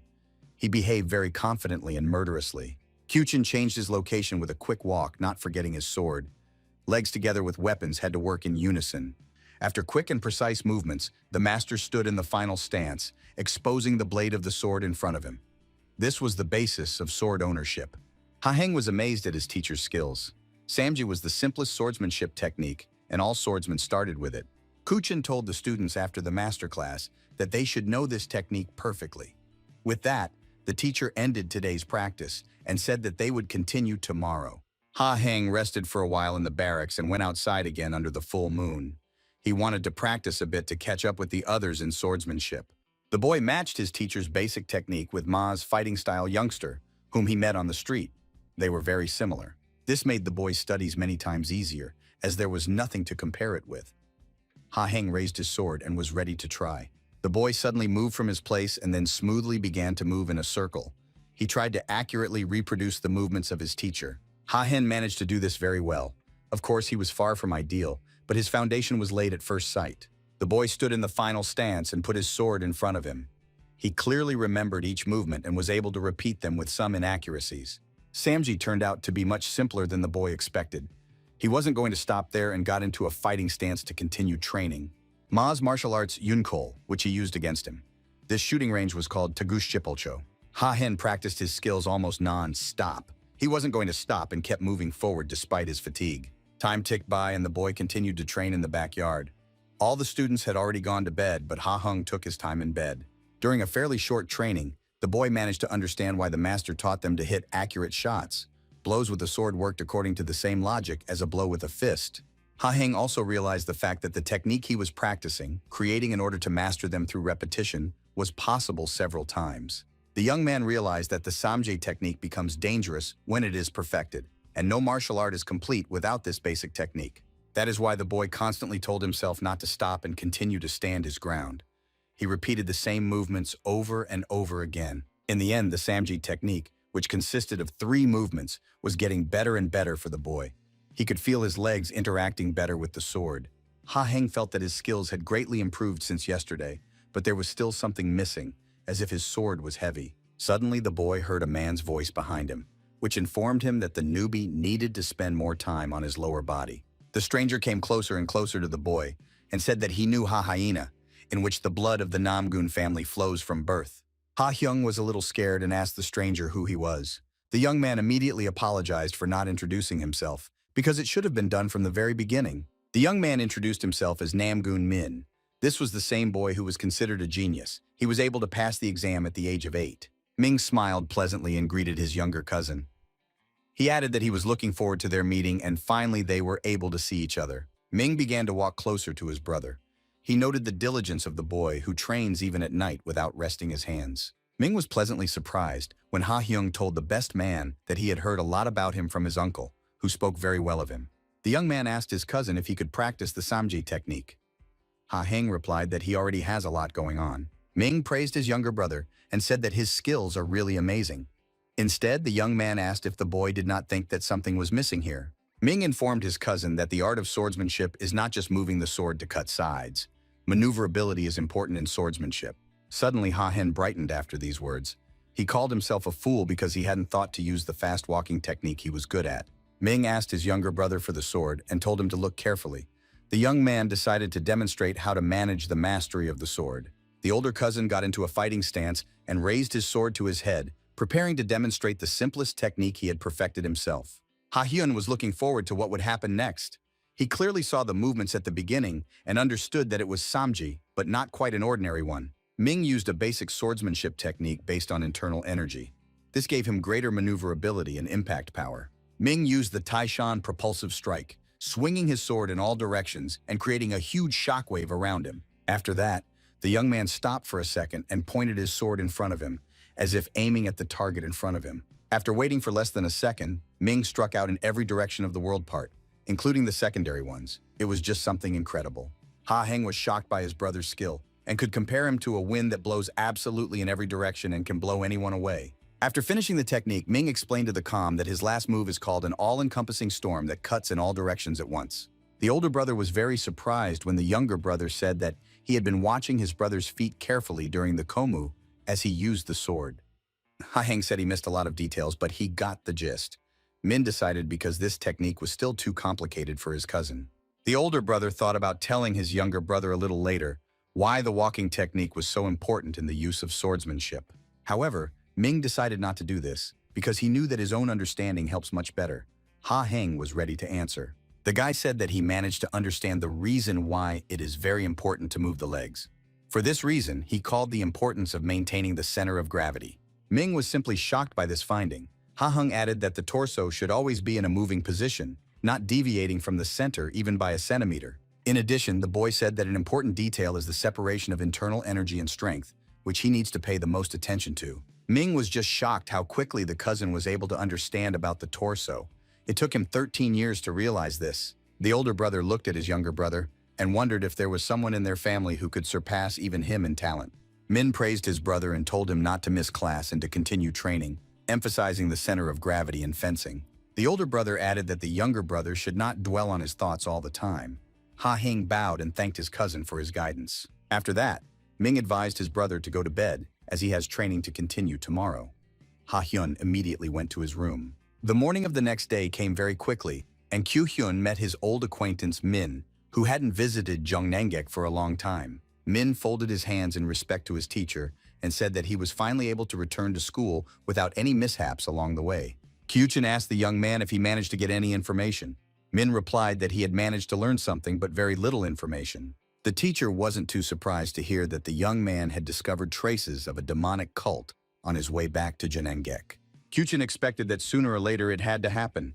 The man said that their enemies seemed to have decided to act after 30 years in the shadows. Ming explored the area of Murimu, where from time to time large and small battles took place, which were focused on captured small and medium territories. Shingaja's family just happened to be a victim of one of these battles. The demonic cult mercilessly killed people, sparing neither women nor children. Ming informed the mentor that they were now absolutely certain that this was the work of the demonic cult, so their response would be very quick. The young man moved on to the good news and said that he had recently seen Ha Henom Kyuhyun was pleasantly surprised that they had met so quickly. Kyuhyun felt a little uncomfortable when Ming deduced that the students had been practicing basic martial arts for a long time and could handle the sword with confidence. Min added that his cousin is also very similar to him and grabs everything literally on the fly and even learned to use his feet and technique yesterday. Suddenly, the young man noticed that his master was behaving very strangely. Min asked what happened. Kyuhyun didn't even know how to explain it at first. Ming froze in place when he heard his younger cousin holding the sword for the first time. It was simply impossible to believe. The young man was even more surprised when the master informed him that Ha Hyeon only saw Samjae's technique for the first time yesterday and immediately started practicing it. The teacher also mentioned an incident with a boy during the exam. Minov was very interested, so he asked the teacher to explain in more detail. Namgun Kyuhyun told his former favorite student, however, that Ha Heng was creative during the exam, passing each stage with ease. Kyuhyun mentioned that Ha Hyung memorized absolutely every move in the first stage, and then even used it for the match in the second. In addition, the master reported that the boy, for the first time in the entire history of the exam, was able to defeat a member of Cheongnaek, which was Namgun Hwang. Min listened to this story in silence and sweat appeared on his face. He could not even imagine that such a talent would appear in their family. The young man smiled and said that it looks like he needs to surrender his status as a genius from God, as his cousin exceeds all expectations. Kyuchin reassured the young man and said that he would still be a genius forever. Ming was wonderfully arrogant, but he also understood that he was inferior to his brother. Min hadn't felt healthy competition in his life for a long time, and finally he wanted to train to catch up with his cousin. He told the master that he wanted to resume his constant training and remember everything so that he would not give in to his younger brother in the future. Namgun Min felt the desire to win. Even among the older students, no one could resist the young man. 3 years ago, Min, at the age of 15, won a fight against all the young fighters of Cheongnaek, after which he lost all motivation. But now Kyuchin saw the fire in his favorite student's eyes. The teacher hadn't seen Min so serious in a long time. As soon as the teacher and the student decided to say goodbye, Sova appeared on the horizon and shouted very loudly with joy, seeing her brother. She immediately started running towards the young man to hug and talk to him. Ha Yun was behind the girl at that moment. Sohwa threw herself into her elder brother's arms and asked him why he didn't tell anyone that he would be coming home soon. Min replied to someone that he did not know this himself. He returned only yesterday evening. He informed his sister that he had some business to attend to, so he had to go. Suddenly, on his way, the young man also met his younger cousin. Ha Hyung showed respect to his brother and bowed to him, wishing him good morning. Ming felt a little uncomfortable in this situation and said that his brother could treat him completely informally despite their age. After that, Ming was still forced to say goodbye to his relatives and go on business, leaving the young warriors behind. Kyuhyun saw his former student off with a smile on his face as he continued to think about the competition that Min finally had. The man perfectly understood that this competition for the young man became a breath of fresh air in the Namgun family, which became Ha Hena, having arrived here. Dismissing all unnecessary thoughts, the teacher remembered the lesson and ordered the students to line up immediately. Kyuhyun announced that it was time to start training. It has been almost a month since the students entered Cheongnaek and started learning martial arts. From the very first day, they all worked tirelessly. Girls and boys lived only by training and saw nothing else. During this time, many children thought about giving up and giving up. They thought they were good with the sword, but their hopes were dashed here. Already during the week, the master ordered his wards to practice multiple sword strikes at one point. The task was not easy. Its difficulty was that the task was boring. Even Sohwa could not stand the constant blows, which became very boring. However, Namgun Kyuchin noticed that there was one exception among all the students. It was the law of the universe that worked in their school as well. The exception was Ka Heng, who attended every practice and training with interest. He concentrated as much as possible on his sword, paying no attention to anyone. The boy kept repeating to himself that his shot was not perfect, and tried again every time. In his opinion, he lacked concentration. On this day, Ha Hyung has already started to achieve some success for himself. His punches became much more accurate compared to yesterday. Kyuchin watched the student all this time and was pleasantly surprised by him. The master even suggested that the boy could become the youngest graduate of the academy. Cheongnaek Academy divided training into 3 main stages. This was a necessary measure for the warrior to pass absolutely all stages. To begin with, the pupils trained their body and spirit. Young fighters did this before starting to learn various combat techniques. Later, the members of Chonengak, who were recognized by the Namgun family, began to study the martial family traditions, which were not available to everyone. And finally, the warriors took part in the battles between the dynasty and the Moors. If desired, graduates could even become elite members with the surname Namgun. Kayuchin had already produced many warriors, and there were no age restrictions for the transition to the next stage. It was enough just to have the required amount of combat skills. The man remembered that his top graduate, Min, was able to become a member of Chonengak after 2 years of training and reached the elite class after only 1 year. Now the teacher has an even more talented student. Kyu-hyun remembered the moment Ha-hyung approached him and informed him that he had learned to control his inner energy. The man simply could not believe his ears, because the technique of controlling internal energy was very difficult to achieve, and not every member of Chonengaku could master it. And here a 10-year-old child tells him about it. At that moment, Kyuchin realized that the boy's level of concentration and understanding exceeded that of other people. Despite this, the master saw one flaw in his student. The body of Ha-hena was very weak and could not withstand the whole day's loads continuously. Kyu-hyun declared the training over and asked to leave the techniques. Ha-hyun immediately gave up training as he had almost no strength left. The master said goodbye to his students and told them that tomorrow they would practice with the sword again and try to perfect their skills. So-wa was very happy that the training was finally over. She approached her younger cousin and offered to walk home together. Ha-heng agreed. On the way, the girl began to ask the boy about his evening training, asking if their usual training was boring. Ha-hyung turned to face the other person and said that she was absolutely right. So-wa was simply shocked to hear such an answer. The guy asked what surprised her so much. So-wa replied that she did not expect the boy to give her such an answer because she was just joking. The girl asked why the young man trains even in the evening. Ha-heng said that one needs to master the basic skills that are the foundation of martial arts. So-wa could not understand her cousin. They were loaded to the max during training, and the boy found the strength to train in the evening. The girl wanted to call her brother a real fool, but she couldn't bring herself to do it, because she saw how the boy grabbed everything on the fly. So-wa asked the boy if the mentor told him to die, would he do it? Ha-hyun laughed and said that Kyu-hyun would definitely not give such an order. However, he added that if it would help him improve his skill level, he would do it. So-wa was a little scared and looked at the boy. The girl couldn't understand how her cousin could talk about such wild things with a pleasant smile on his face. It was very difficult to understand him. So-wa asked why Ha-hen constantly spends his training in the backyard of the pavilion. The guy replied that he knew only one such place. Sova informed her interlocutor that there are many similar places on the territory of the pavilion. The young man replied that he had not yet had time to study the territory. The girl asked if the boy really wanted to say that he had not been outside the pavilion once in a month. Ha-hen had exactly that in mind. So-wa was simply shocked by her cousin. She informed him that she wanted to practice with the boy today. It was a surprise for the young man. The girl said that when she looks at her cousin, she feels lazy. Ha-heng smiled and said that they would practice with the sword again today. So-wa still could not understand her brother, but went with him to the evening training. Relatives took each sword and began to practice. These trainings continued throughout the week. During this time, So-wa managed to notice some progress in herself and was very pleased with herself. Despite this, the girl constantly paid attention to her cousin who practiced next to her. His abilities did not give the girl peace. So-wa thought that her skills were growing faster than anyone else's, but she quickly realized the opposite when she looked at Ha-hena.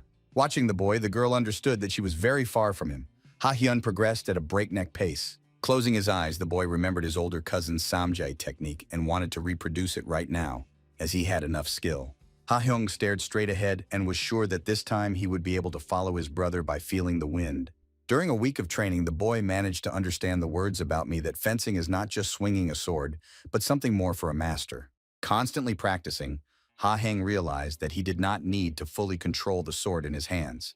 It is enough to let it downwind to release the internal energy. The boy swung his sword to replicate his cousin's technique. He tried to focus on releasing the energy naturally. Ha-heng opened his eyes and looked at the tip of the sword, focusing his energy there. His concentration was at its peak at this moment. The boy slowly swung the blade of his sword, creating a small shockwave. This allowed him to feel the flow of wind around him. After that, Hung began to perfectly feel the flow of natural energy similar to a light breeze, which helped him control the sword. So-wa even stopped her training and watched her younger brother with her mouth open. She had never seen anything like it before. Ha-hung transformed his every slight movement into a stream of strong wind that was an extension of his body. He seemed to be holding a fan in his hands. After completing a little training, The boy finally mustered up the strength to reproduce the technique he had been practicing for all week. Ha-hyun was able to replicate his older brother's technique with precision. He was able to strike with his sword in several directions at once. So-wa stood behind her brother and was simply shocked. Ha-hyun himself did not expect that he would be able to do this. Everything turned out for the best. The boy landed and finally began to realize the fact of success.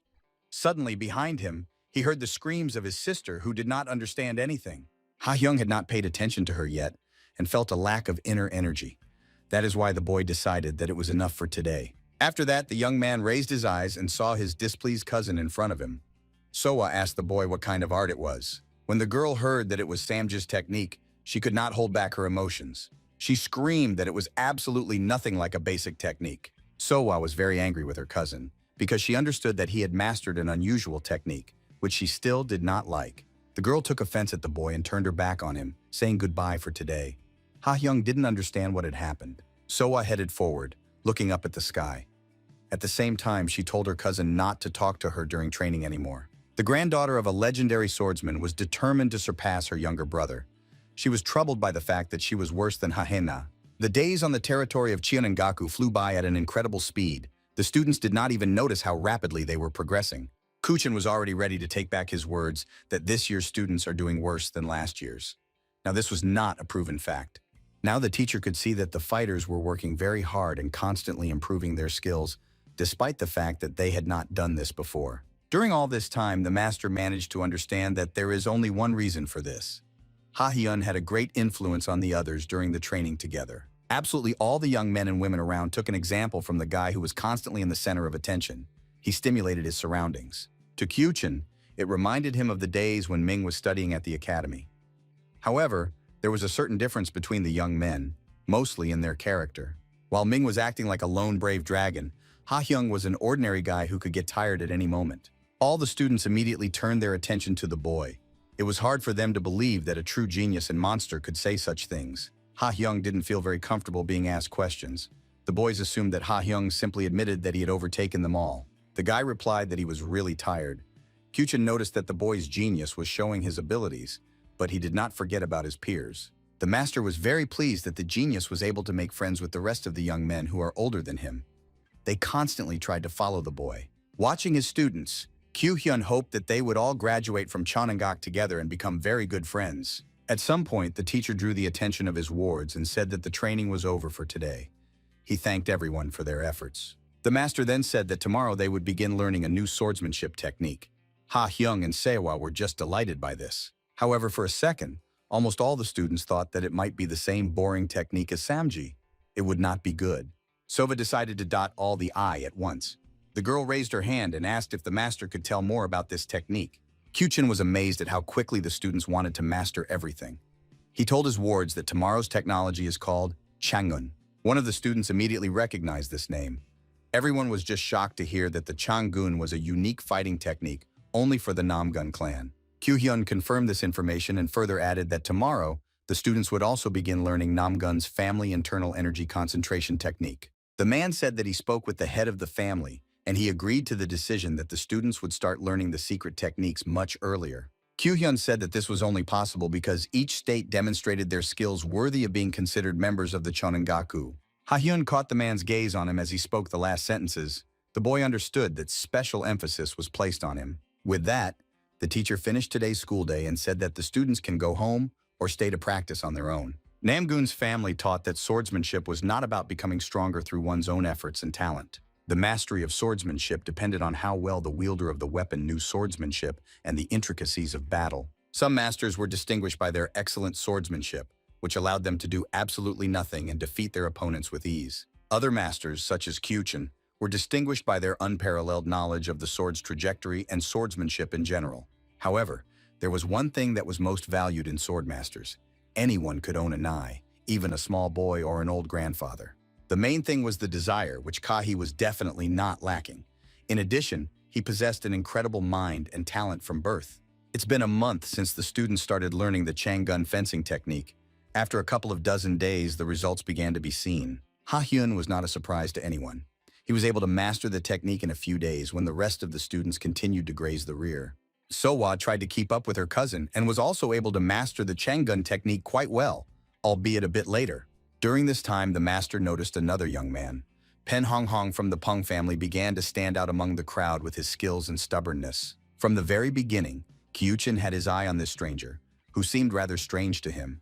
But now he seemed to finally show himself.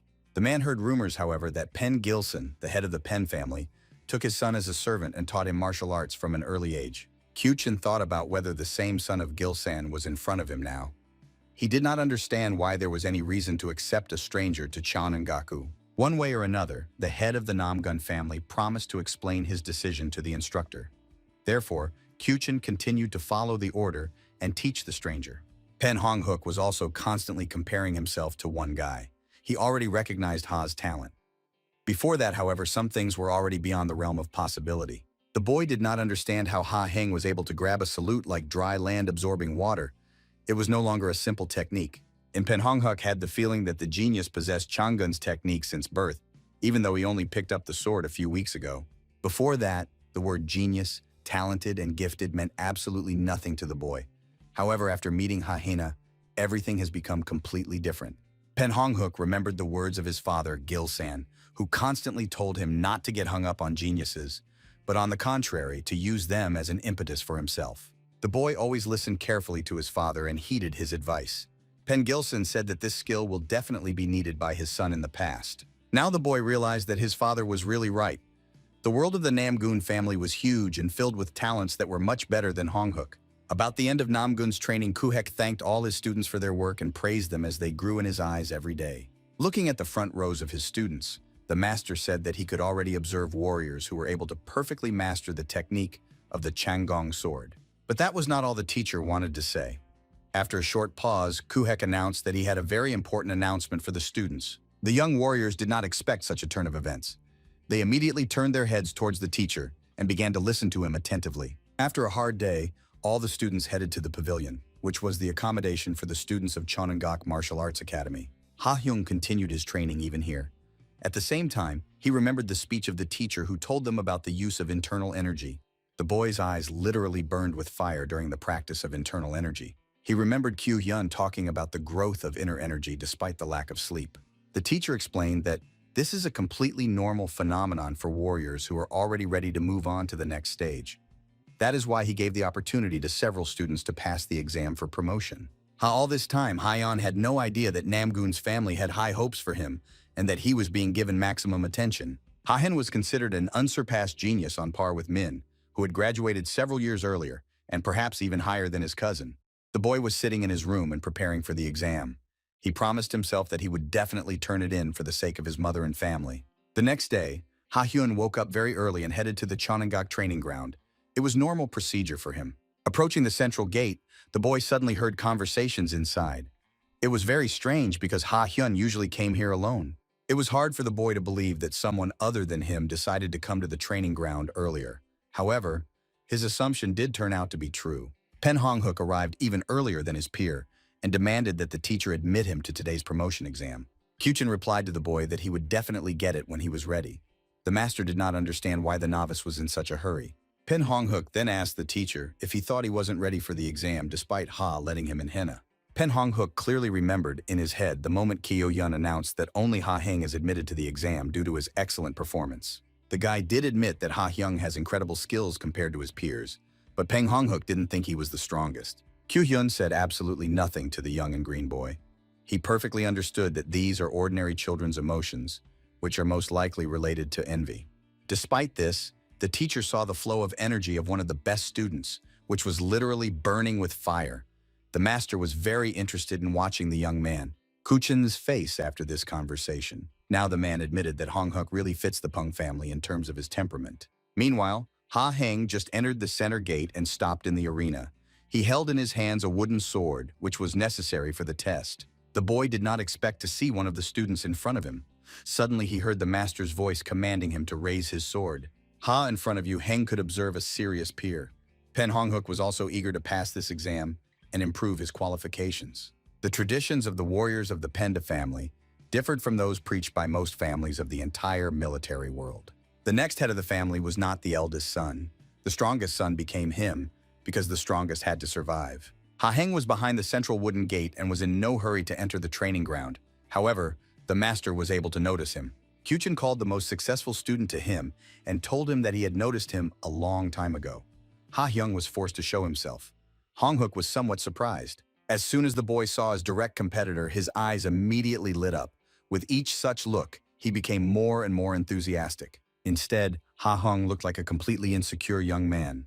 He slowly walked towards the teacher with his head down.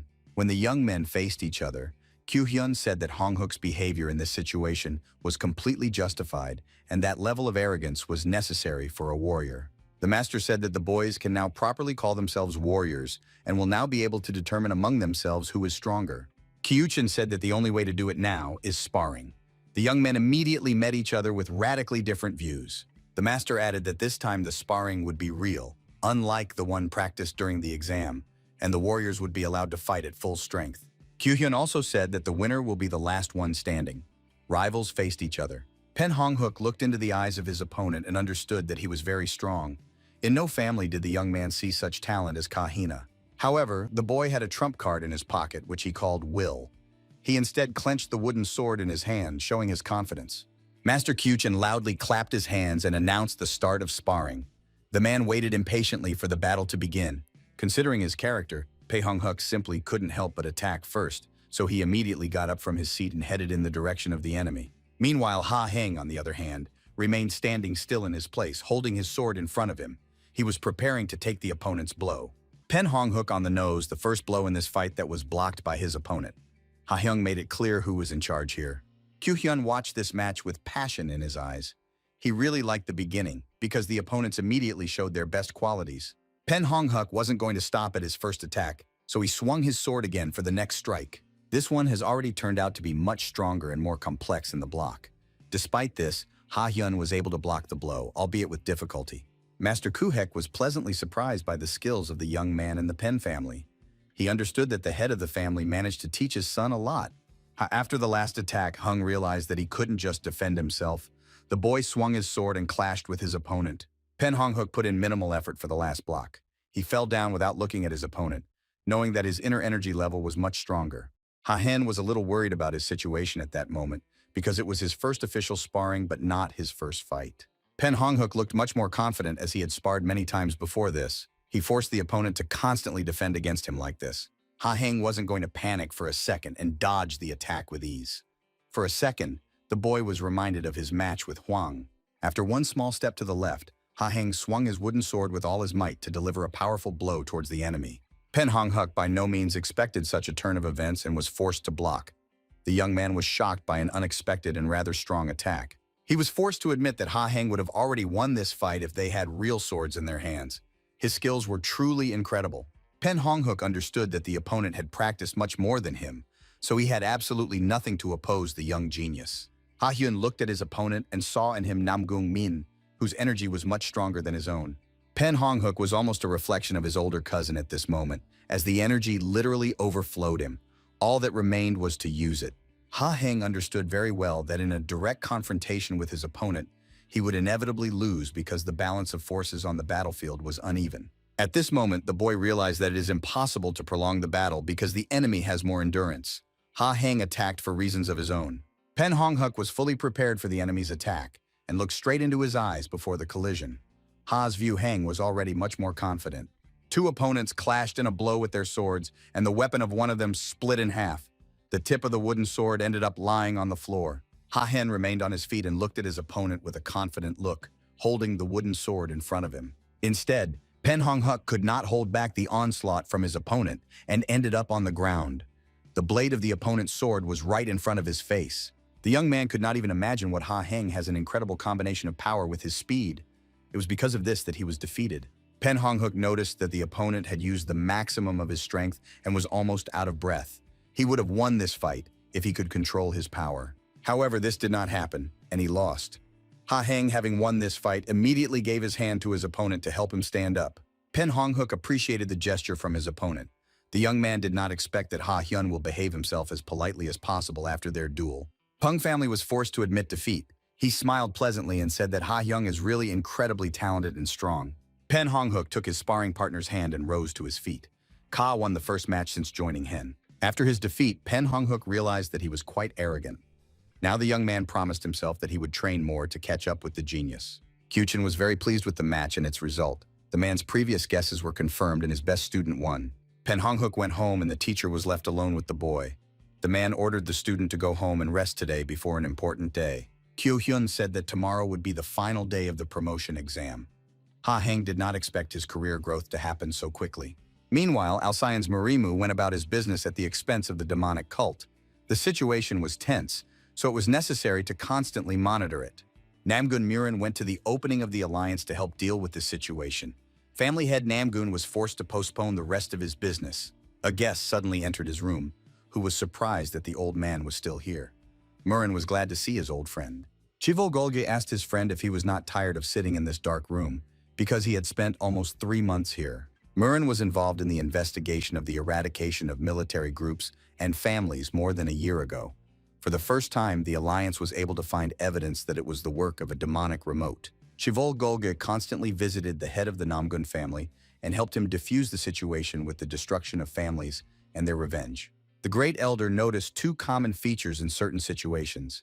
He remembered that 15 years ago, a stranger appeared in the demonic cult and eventually became its head. Murin asked the interlocutor if it could be someone like Shin Jihek, whom his grandson mentioned. The elder confirmed this information. Chivol Golge also informed a colleague that at each crime scene, the demonic cult left a room that was emptied to the last crumb. However, the old man could not understand why the enemies needed it at all. Murin was very grateful to the elder for at least this information, because the alliance had nothing to dig up before that. Chivol suddenly changed the subject and asked his friend if he knew that his grandson would be taking the exam for promotion. The old man was simply shocked by such news. Family head Namgun asked if it was really true. Chivol Golge replied that he had never lied to his friend, especially in such a responsible situation. Murin smiled and said that he remembers some unpleasant situations with lies, but they can be put aside for now. Namgun, the head of the family, decided to return to his home to see his grandson. Instead, he decided to leave all matters to the Great Elder. Chivol Golge was simply shocked by this turn of events and absolutely did not agree with it. However, Murin was not going to listen to any refusals. Until Chivol Golge tried to accept the fact that all the responsibility rests on him, the son of the head of the family, Namgun, asked to enter. He informed his father that he had prepared the necessary things for their departure and that they could finally go home. Kian was a staunch helper of his father and always traveled with him. Chivol Golge greeted his old friend very kindly. Kian bowed and said that he was also very happy to see Grand Elder. The old man asked the man why he was also coming back. Without waiting for an answer, Chivol Golge concluded that the son of the head of the family wants to see his nephew, who does incredible things. Kian asked if the old man was talking about Enron's son. Chivol replied that he understood the man civilly and that the boy had already managed to defeat Huang. The son of the head of the family said that he had heard a lot about his sister's son, who had already been called an unsurpassed genius despite his age. Kiyun even heard that he was compared to Min, who was his son. The father was always sure that his son was unique. Chivol Golge advised the young man that he had not inherited his father's manners. Kiyun laughed back and said that Min is a complete copy of him. The pleasant dialogue between the 2 men was interrupted by the head of the Namgun family.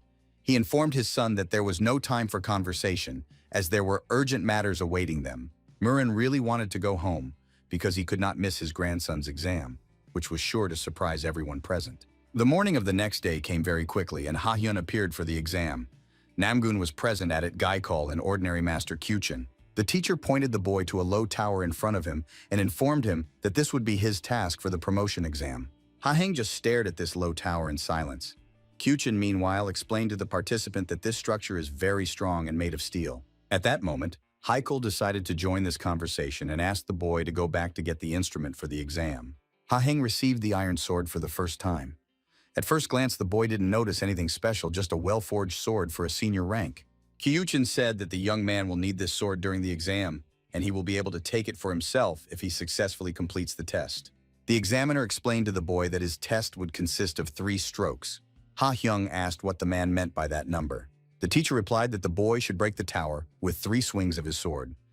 The man added that you can't use your body movements or break your weapon. Ha-heng listened intently to the instructions from the master, who told him that he only had to break the target in front of him with the swordsmanship techniques he had mastered. The boy asked the teacher if he could go up to the tower for a few seconds to touch it. Kyo-hyun let the boy do it. Ha-heng began to feel his target from all sides. Kyuchin duly appreciated the mind of the boy, who decided to understand his opponent first. The boy carefully looked at the tower from all sides, putting his hand to it. He understood that he would definitely not be able to break the target on his own. Ha Heng continued to run his fingertips along the metal body of the tower and suddenly felt something pulsing inside as if it were alive. The boy was simply shocked to feel the flow of internal energy inside the tower.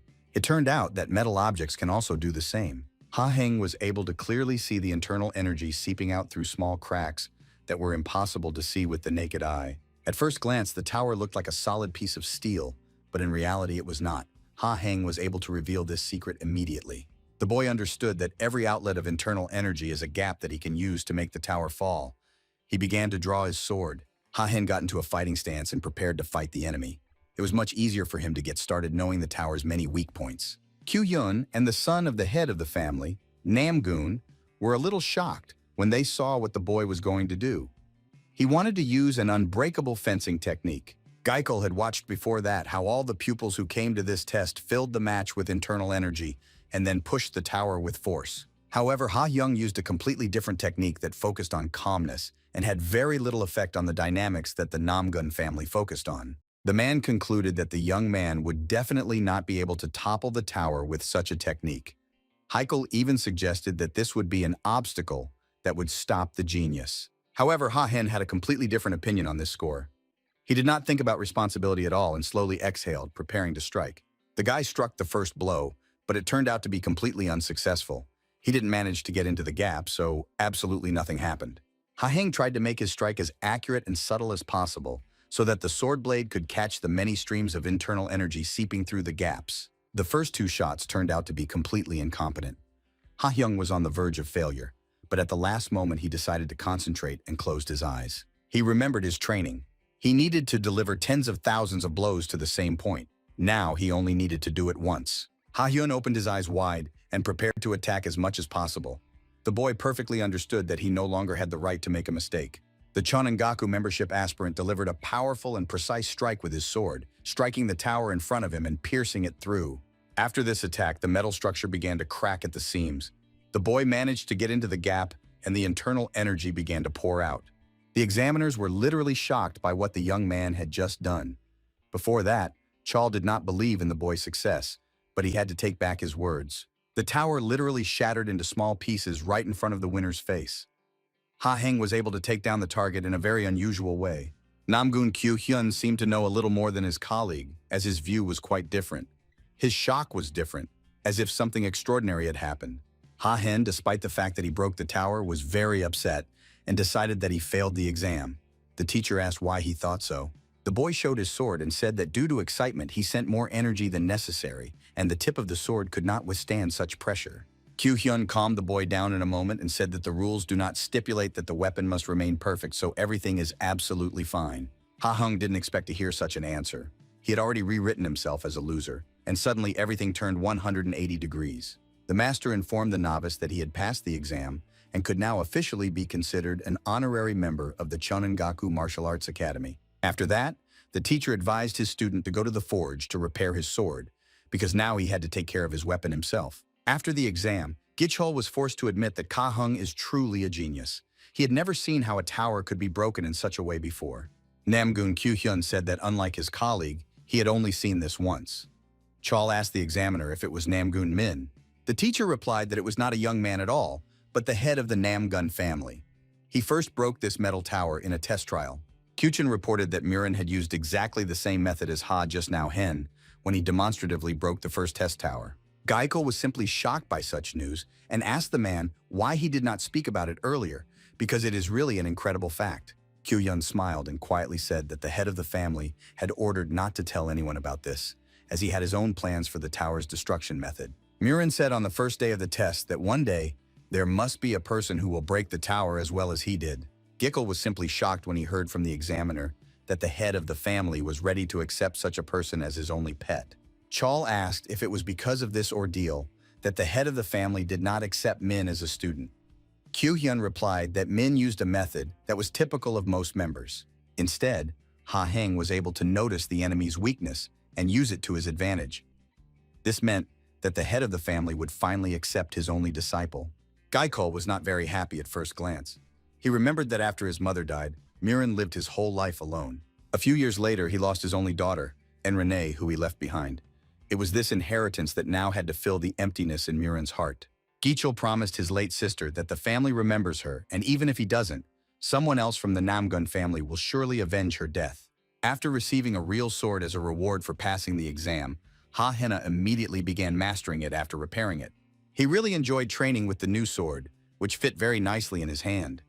The boy remembered the good advice from the blacksmith more than once. A blacksmith named Banson, after only looking at the structure of the boy's body, concluded that he needed a slightly longer and more accurate sword. The man did not miss a beat and picked up the perfect smaller one for his client. Ha-Young was still getting used to his new weapon during training. A week has passed since the boy passed the exam. From the very beginning, after promotion, the participant was immediately selected a master individually. However, Ha-Heng was forced to wait for his master. Kyuchin informed the boy that he should wait a little for his master and how long for a valid reason. The guy always treated all force majeure with understanding. After all, he had a goal for which he needed to become stronger. That's why Ha-Hyung took a tip from his mentor, who advised him to train on his own until a master appeared. Kuchin told his student that the best partner in sparring is your own imagination. Ha-Heng was about to spar with the imaginary warrior in front of him. The boy imagined how the enemy was rapidly approaching him with a real sword in his hands, and he needed to immediately dodge the attack. Ha-Hen was able to successfully avoid a collision with the enemy. It reminded him of the fight with Pen Hong-huk, but a much stronger version. The boy clashed with his imaginary opponent, who was very strong in his opinion. Ha-Heng tried to focus on his sword table. He had defeated his imaginary opponent several times before, but this one was unique. He managed to create an image that was very difficult to overcome. Even with the power of his imagination, Ha-Hen still managed to defeat his enemy, cutting his imaginary body in two. The boy left the defeated imaginary opponent behind him, whose body floated in the air.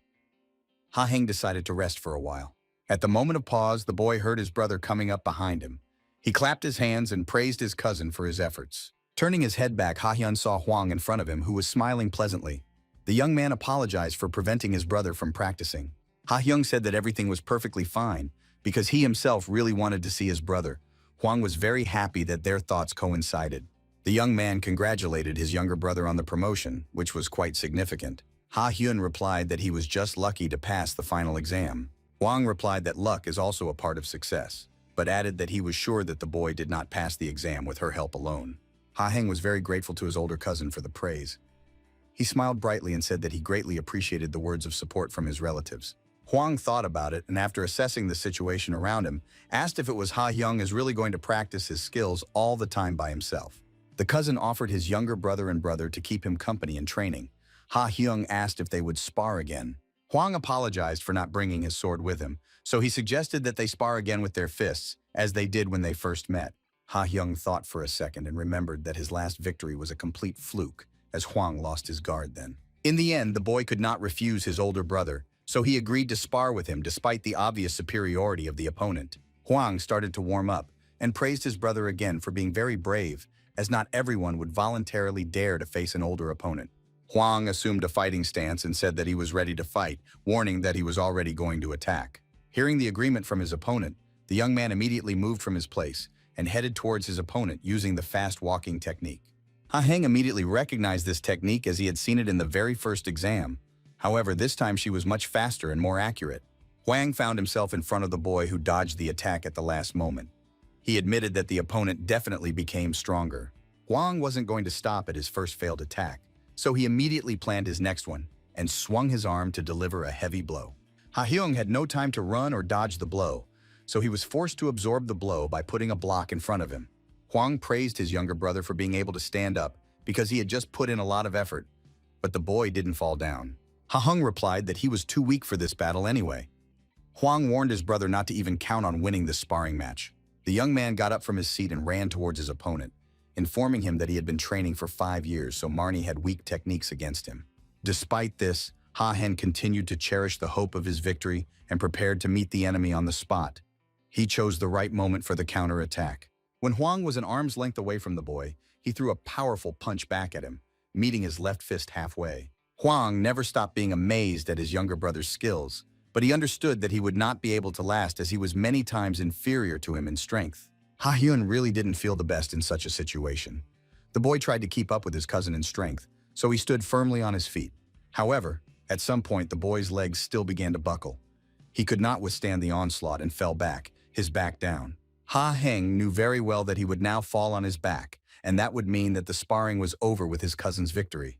The guy really hated losing, so he used his inner energy to concentrate it in his foot area for balance. Ha Heng confidently stepped onto the floor with his right foot and managed to keep his balance. The boy did not fall, and therefore the sparring continued. The boy told his cousin that he was still on his feet. Huang laughed and said that using internal energy is not according to the rules. Ha Hyung denied this fact and said that they did not agree on this.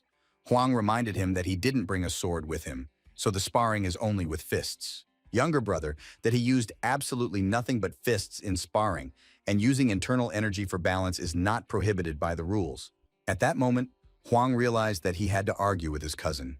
He appreciated his desire to win and decided to leave everything as it was. Immediately after that, the elder brother collapsed on the ground saying that he was tired. Ha Hyung did not understand what had happened at that moment. Huang informed his cousin that he had been training at the same place for several months in a row, but he had given up on doing it. Ha Hyung decided to encourage his brother and said that he was making very noticeable progress. Huang agreed that his skills had really grown quite a bit during this period. Despite this, the young man still felt like a real badass because he remembered their brother Min, next to whom he felt like an ant. In addition, Huang recently saw a new star in front of him that shone very brightly. He met Ha Hena, who has incredible talent.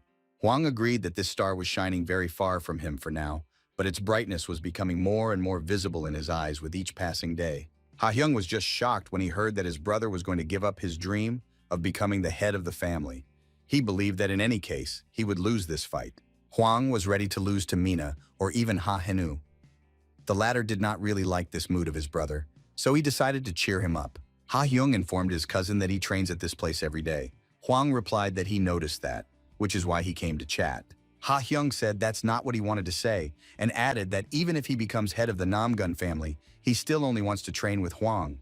The boy asked that he would come to this place every day and wait for his older brother, so that the two of them could progress and gain experience. Huang received unexpected support from his younger brother. He patted the boy on the head and said he would think about his offer to train. The older brother decided to go home and took one last look at his cousin. He greatly appreciated Ha's support Henna, who was still very young. Huang couldn't even think that he would one day be supported by his younger brother. The young man looked at the mountain and now really seriously thought about his brother's proposal. Ha Hyung inspired his cousin to take action, and Huang, looking at the bright stars in the sky, promised himself to come to this very place tomorrow evening. Ha Hyung invited not only his cousin to training but also his sister. Sohwa was simply shocked when she was not the only one who came to the evening training. The girl did not meet her brother Huang very kindly, who nevertheless showed up the next evening to spar with Ha again Hanom. Huang got his thoughts in order a bit, and 4 days later came to the backyard of the pavilion to continue training together with his relatives. A few more days passed.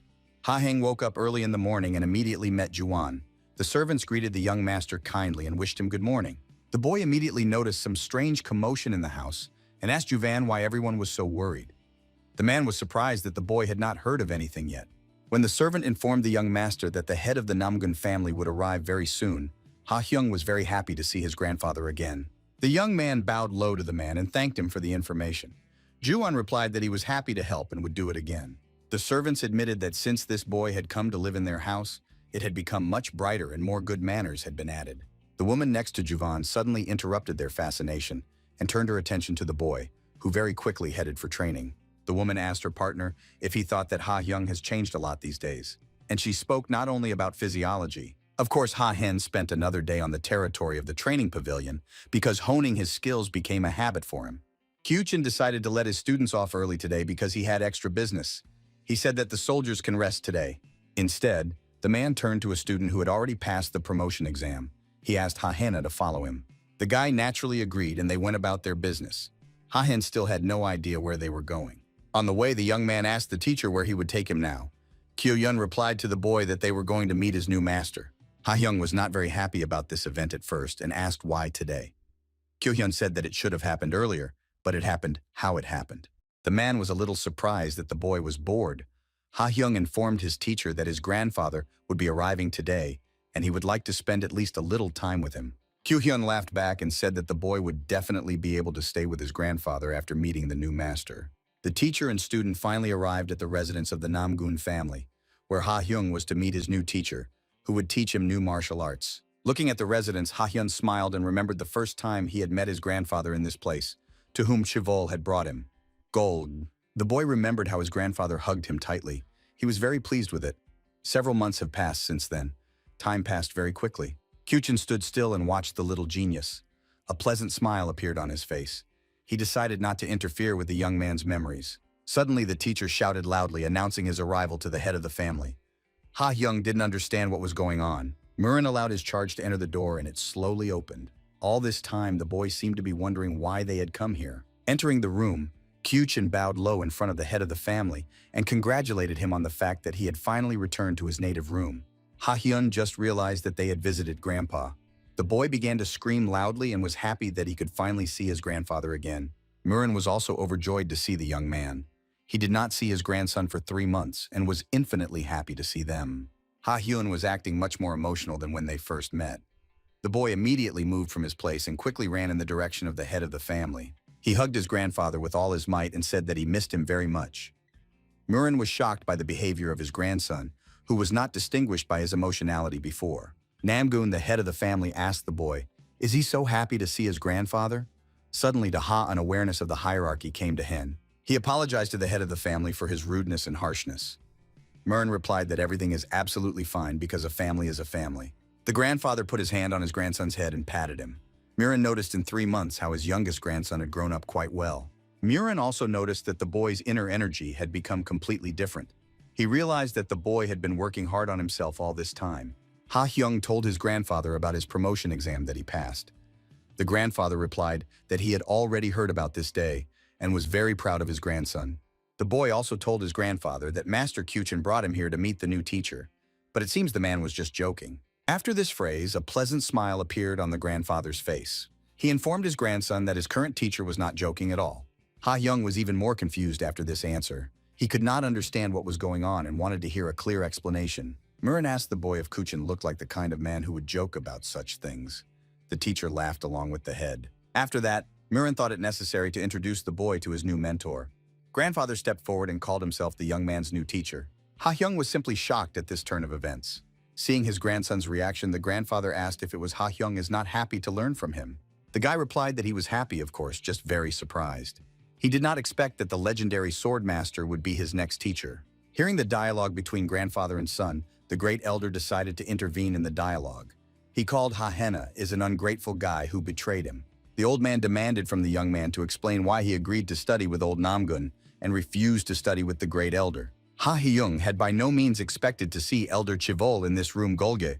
The man asked how he had accepted Namgun's proposal so easily. The great elder finally decided to invite the young man to join the ranks of his disciples and choose him instead of the old Namgun.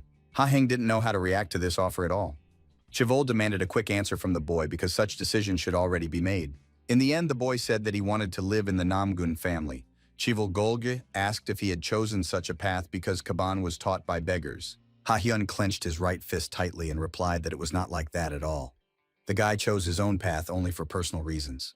Ha-hyung confidently looked at the man and said that Namgun's family has become his home, so he will not leave the people dear to him under any circumstances. Chivol Golge was forced to admit that there was some truth in these words. He calmed down for a second and stopped pressing on the young man. After the interrogation, an ominous smile appeared on the old man's face. He began to laugh at how his friend had taken away his only student. Murin replied to his old friend that the boy was simply following a claim of blood, and such single, childless men would never understand that. Chivol Golge decided to reformulate his question and pick on the boy again. He asked if he agreed to learn from him if the old man stayed here. The grand elder was very persistent in his decision. He promised to stay longer than planned and teach the boy martial arts. Chivol Golge admitted that during this time, he would not be able to fully teach him the art of Kaban, but he had many other techniques that he had invented himself. Murin watched with a smile on his face as his friend tried to lure his student by saying that Ha-hyung will be like him very soon. However, the boy had a completely different opinion. He said that he does not want to lack like an old man. Chivol Golge was a little offended at the boy after these words. The head of the family, Namgun, looked kindly at his grandson and told him to accept the old man's offer, as he would be able to learn a lot from him. Ha-hyung just couldn't believe what was happening before his eyes. Chief Elder Kabanu and his grandfather will train him at the same time. Chivol Golge still stood his ground to the end and took his only student. Now on Ka very busy days were waiting for Hin. The new student came to his master's room and began to bow before him. Ha Heng earned it once and then some. So it came to 9. It was a tradition in the Namgun family. The new student had to bow before his master 9 times. Having finished bowing, Ha Heng raised his head and told the master that he would work very hard under his tutelage. It was Murin's first time to receive students and he felt a little uncomfortable. He asked his grandson not to call him master but simply grandfather. Chivol Golj suddenly announced his presence in this room and said that it would not work out that way for him. He wanted to be called a mentor. The great elder decided that his friend had already taken the status of a master, so the mentor was quite suitable for him, especially in someone else's family. Ha Hyung bowed to his mentor and said that he would call him that. Chivol Golgo was pleasantly surprised by the boy's upbringing. Suddenly the old man said that training should be started immediately. He quickly approached his student who did not understand anything. The elder said that the head of the Namgun family has a lot to do right now, so he will take the boy's training under his responsibility for the time being. Ha Heng tried to shout and call for his grandfather, but Murin was really busy, so he left his grandson for a mentor and friend. Several days passed and Ha Heng continued his studies at Chivol Golga. Every day the elder and the boy came to the godfather's training ground to train. Despite his talent, Ha Heng couldn't repeat very many things. The elder kept telling him what he was doing was wrong. The man could not explain everything in words, so he once again decided to demonstrate in practice. He got into a fighting stance and prepared to move. Chivol Golj jumped from his seat and showed the young man how to land. The man never had a sharp word. After landing, the old man asked the boy if he understood everything. Ha Heng asked, "Are the marks supposed to be thought of as huge acupuncture points?" It was not easy for the elder to answer this question. Despite the fact that he was a great warrior, at the same time the old man was just a useless mentor. He had never had to teach anyone before. Despite this was not an obstacle for Hen. It was long enough for him that the mentor showed. Gathering his strength, the boy got into a fighting stance as the old man had shown. He breathed in slowly, gasping for air to push himself away. After that, Ha Hyun channeled all of his internal energy into his right foot and pushed off the ground with all his might, demonstrating his acupuncture skills. Chivol Golge praised his student and said that he did everything right. Ha Heng was a very good student and learned incredibly fast. The great elder was amazed that the boy was able to master his brilliant ideas in just a few days. However, there was still a lot to learn. Looking at the boy, Chivol Golj even suggested that he could learn the teleportation technique at his young age. The teacher announced that today's training is over and tomorrow Ha Hyung will train with family head Namgun. The guy was just shocked. The elder explained that he had already stayed here for a long time, so he needed to return to the Alliance for a while, where he had many urgent matters left. Chivol. Before leaving, Golj warned the young man not to relax in his absence and to continue repeating everything he had learned. The next day, Ha Hyun came to his grandfather's room to study. The master immediately decided to check the physiological state of his student. He ran his hand near his back and was simply shocked that the young man's acupuncture points and chakras were incredibly spacious, like a riverbed. Murin saw something like this with his own eyes for the first time. The circulation of energy inside the boy's body was simply incredible. The energy points were just abnormally wide. After finishing the procedure, the grandfather asked his grandson if Chivol had not told him anything Golga. Ha Hyung asked what Grandpa meant. Murin asked if perhaps the elder was mentioning something about a special body structure or an ideal body. Ha Hyun thought about the question. The boy suddenly replied that the mentor often said that he was ill-mannered and rude. Murin asked what it all meant. Ha Hyung explained to someone what every time he went to the next stage, Chiwal Golj called him an ill-mannered brat who does not understand anything. The old man just laughed at this. After that, he took out a very small bag from his pocket and handed it to his grandson. Taking the bag in his hands, Ha Hyung wondered what it was. The grandfather let his grandson open it, and the boy did it. When Ha Hen saw the blue ball with his own eyes, his grandfather explained to him that it was called Chasodan, and he took it to the head of the Murim Alliance. Murin said that he was giving it to his student, in honor of the fact that he finally had a master who would guide him on the right path. Grandfather warned that the boy might not absorb all the inner energy of this pill, so there is no need to be upset at the very beginning. Ha Hyung knew some things about this pill and said that he understood it perfectly. After that, the boy began to slowly bring her to his mouth. When the young man swallowed the pill, the grandfather ordered him to sit in the lotus position. Ha Hyun followed his grandfather's every instruction without question. Murin was about to check his grandson's energy points again. The boy sat motionless in his place, breathing deeply and slowly. Ha Heng remembered reading about Chasodan in a book. To him, she could smell like plums and emit a lot of energy, but the boy felt nothing. As soon as the young man said these words in his head, the flow of his inner energy began to boil. There was no way he could have expected such strength. Murin was simply shocked to see such a release of energy. Before his eyes, the grandson screamed unbearably and writhed in pain. The old man could not understand what was happening. It was the first time he had seen something like this with his own eyes. The pill began to act in a completely different way. Family head Namgun knew very well that Chasoden should be absorbed into a person's stomach like ice that gradually turns into water. However, in the case of Ka, everything was completely different with Hen. The pill dissolved very quickly in his body and acted like oil on fire. The boy tried to control himself and restrain the flow of energy, but it was very difficult for him because there was too much energy. Murin understood that if this continued, his grandson's chakra point could not withstand and literally crack from overload. The grandfather could only hope for the willpower of his grandson. In the end, everything ended well, and silence finally reigned in the house. Ha Heng was able to survive this difficult stage of training. The boy was breathing heavily, trying to catch his breath from what had just happened to him. Murin was very happy that his grandson coped with this burden. He noticed that the boy's chakra point became even wider than before. Family head Namgun couldn't even imagine that his disciple would absorb all of the pill's energy, but Ha Heng exceeded all expectations. Murin praised his grandson, said that he was a great man who coped with unbearable pain. His whole body consumed him. Ha Hyung said that for him everything is in the past, and now everything is fine. He thanked his grandfather for boosting his inner energy. Murin told his grandson that he had just been initiated. Ha Hyung didn't know the meaning of the word and asked what it even meant. Grandfather explained that the boy managed to absorb all the energy of the pill, so now he can use it whenever he wants. Murin advised the student to try to do it right away. Continuing to sit in the lotus position, Ha Heng put his hands out in front of him and began to form a ball of fire. The flow of his inner energy had indeed become much stronger. Forming a ball of fire in his hands, a wind wave formed around the boy. The master was very pleased with the result. Murin told the boy to use his new skills periodically so they wouldn't become stagnant. Murin suddenly asked the student if he wanted to try swinging the sword. Ha Hyun gave a mixed response and was very eager to do so. The grandfather saw the reaction of his grandson and decided to let him go. He could see that the boy really wanted to try to take the sword in his hands. Ha Hyung was very happy and went to train. Murin saw off his grandson late in the evening and looked at the gift from heaven from his large window. Ha Hyun shined like a star that had fallen from the sky for his grandfather. Murin really wanted to see the future of the Namgun family, where Ha Heng will be the main character. The boy went to the training ground and took the sword in his hands. He had an incredible desire to use his new inner energy. All over his body, Ha Heng felt a powerful flow of energy. It was unlike any of his previous experiences as the power seemed to overwhelm him. Focusing on the next technique, the boy opened his eyes and set himself up for success. He believed someone that everything would work out for him now. Ha Hyung wanted to hone the Samjai technique that he saw in Min's older cousin. The technique was still difficult for the boy. He remembered that the last time the equipment drained him of all his energy and he fell powerlessly to the ground from exhaustion. However, now, the boy had enough strength to use the Samji technique. He delivered a powerful octagonal blow in all directions. Ha Heng was pleasantly shocked that his powers didn't run out after this technique. He was able to stand on his feet and still had enough strength. That is why the boy decided to continue training. After a while, he was already tired, but he had earned a lot for tonight.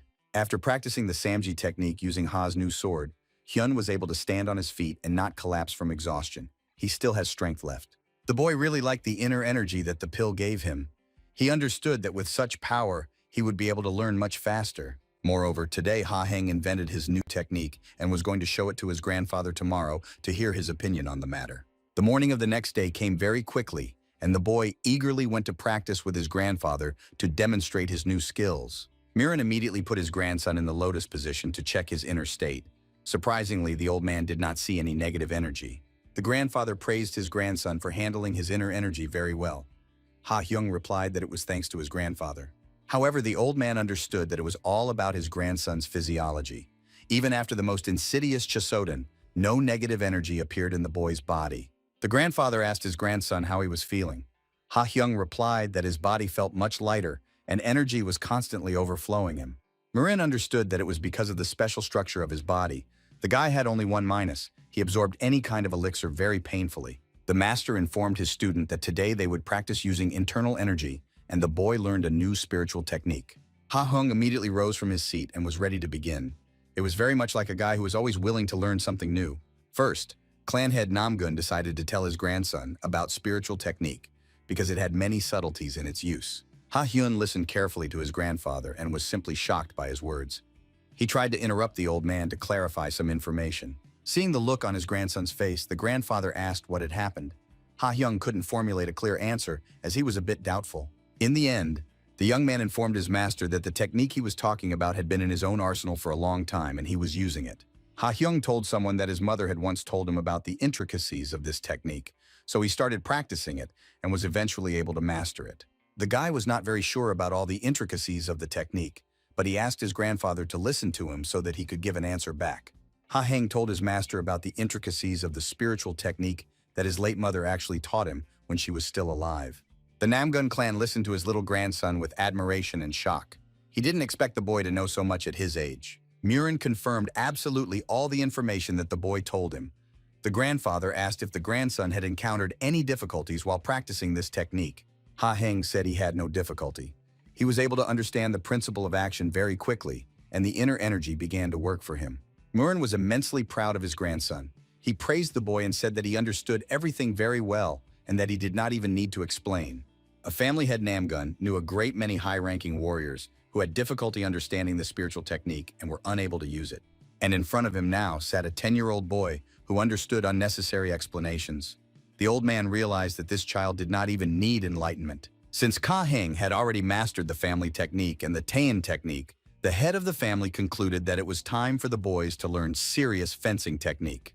The young man's eyes literally lit up from this news. It was exactly what he wanted, but the boy had completely forgotten about his previous numbers. When Ha-heng remembered, then asked his grandfather to wait a bit with the equipment. He asked permission to demonstrate what he was able to learn yesterday. On the way to the training arena, the boy told his grandfather that he had invented the technique. Ha-heng took his sword in his hands and began a martial arts demonstration. The young man took a lot of air into his lungs and slowly exhaled to calm down and concentrate. He confidently held his sword in front of him. Murin watched his grandson's movements and stance very carefully. He immediately understood that it would be something similar to Samji's technique. Ha-hyung was still standing in his place, his eyes closed. He tried to gather his strength and show his skill in all its glory. When the boy opened his eyes, he immediately moved from his place and began to strike gradually, releasing energy horizontally and vertically. Ha-heng was able to repeat his older cousin's 8-sided punch in front of the head of the family. It was difficult to imagine a better demonstration at the age of 10. Murin was simply shocked to see his grandson's workshops. He immediately recognized that it was the same technique he had taught Min. However, Ha-heng didn't stop at just the octagonal kick. He further concentrated on the tip of his sword and tried to harness the wind energy. Swinging his sword with all his might, Ha-heng took a powerful punch to the nose, creating a colossal shockwave. The boy called this technique a storm sword. Murin simply could not believe his eyes. It was just that a 10-year-old boy was training in front of him, whose talent was unmatched in this world. The old man just looked at the boy for a while and could not say anything. He swallowed slowly before speaking. At that moment, the boy interrupted his grandfather and said that this was the technique he invented yesterday, adding that he was going to call it an assault sword. Murin looked very pleased after the demonstration. Scratching his beard, the old man replied that the storm sword would make a very good martial arts skill. Ha-hyung was surprised that Grandpa really thought so. Murin had never seen anyone improve Samji to this level. His grandson was incredible. Despite this, the old man was in no hurry to praise him. Family head Namgun informed his grandson that he had one critical weakness. Murin explained that with repeated rotation, the guy greatly weakens the defense, and a more experienced or stronger opponent will be able to use it with ease. The old man added that at the moment of attack, he will have to concentrate on defense, so this is a minus of the technique. Ha-hen understood everything and thanked for the instructions. After that, the head of the family asked his grandson for a sword and said that he would show him a technique called Changuntin. He told his student to look carefully and keep his eyes on him. After that, the old man began to demonstrate his skill in response to the boy. At first glance, it was not too difficult and not too easy a technique, which was just right for 10-year-old Ha-henu. Namgun family worked on this technique for several months and now passed it on to his descendants. The main thing in this technique was speed and accuracy.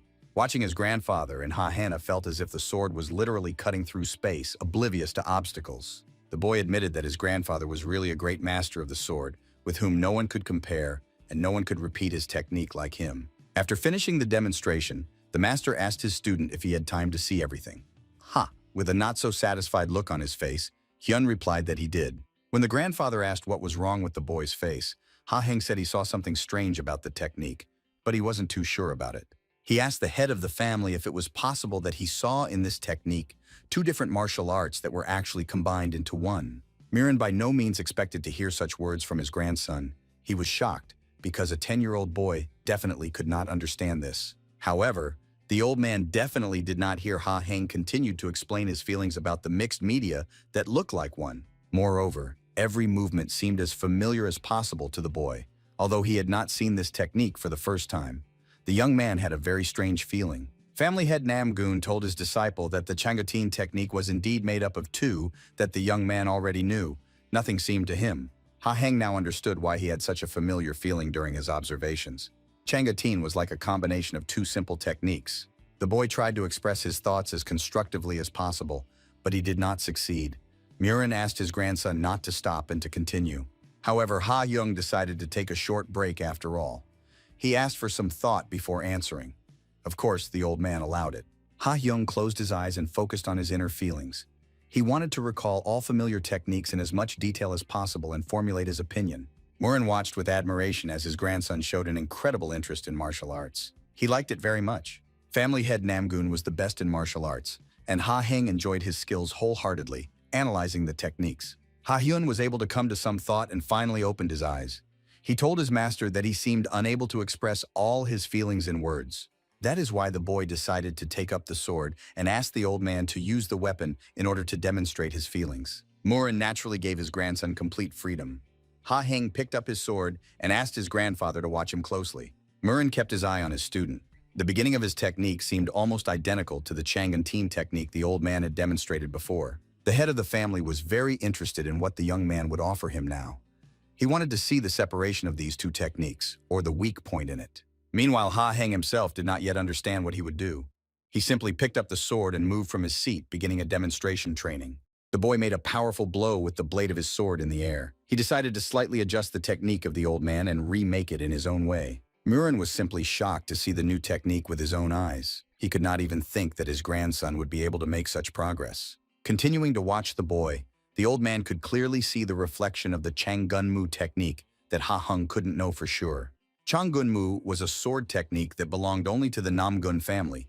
The incredible technique was actually a symbol of the family and reflected its strength. Namgun Murin was not able to master this technique ideally, but it was thanks to it that he became a great swordsman who was recognized and feared all over the world. The old man knew his history well, but now he was watching his grandson demonstrate his famous technique. It was just unbelievable. Murin knew very well that before this his student with problems could repeat Samja's technique, and here he demonstrated incredible skill. Ha Heng delivered a final sword strike, creating a shockwave. He finished the demonstration of the technique, which he decided to rework a little. The boy informed his master that somehow this is how he sees his thoughts at the expense of the scene equipment, but he is not completely sure of them.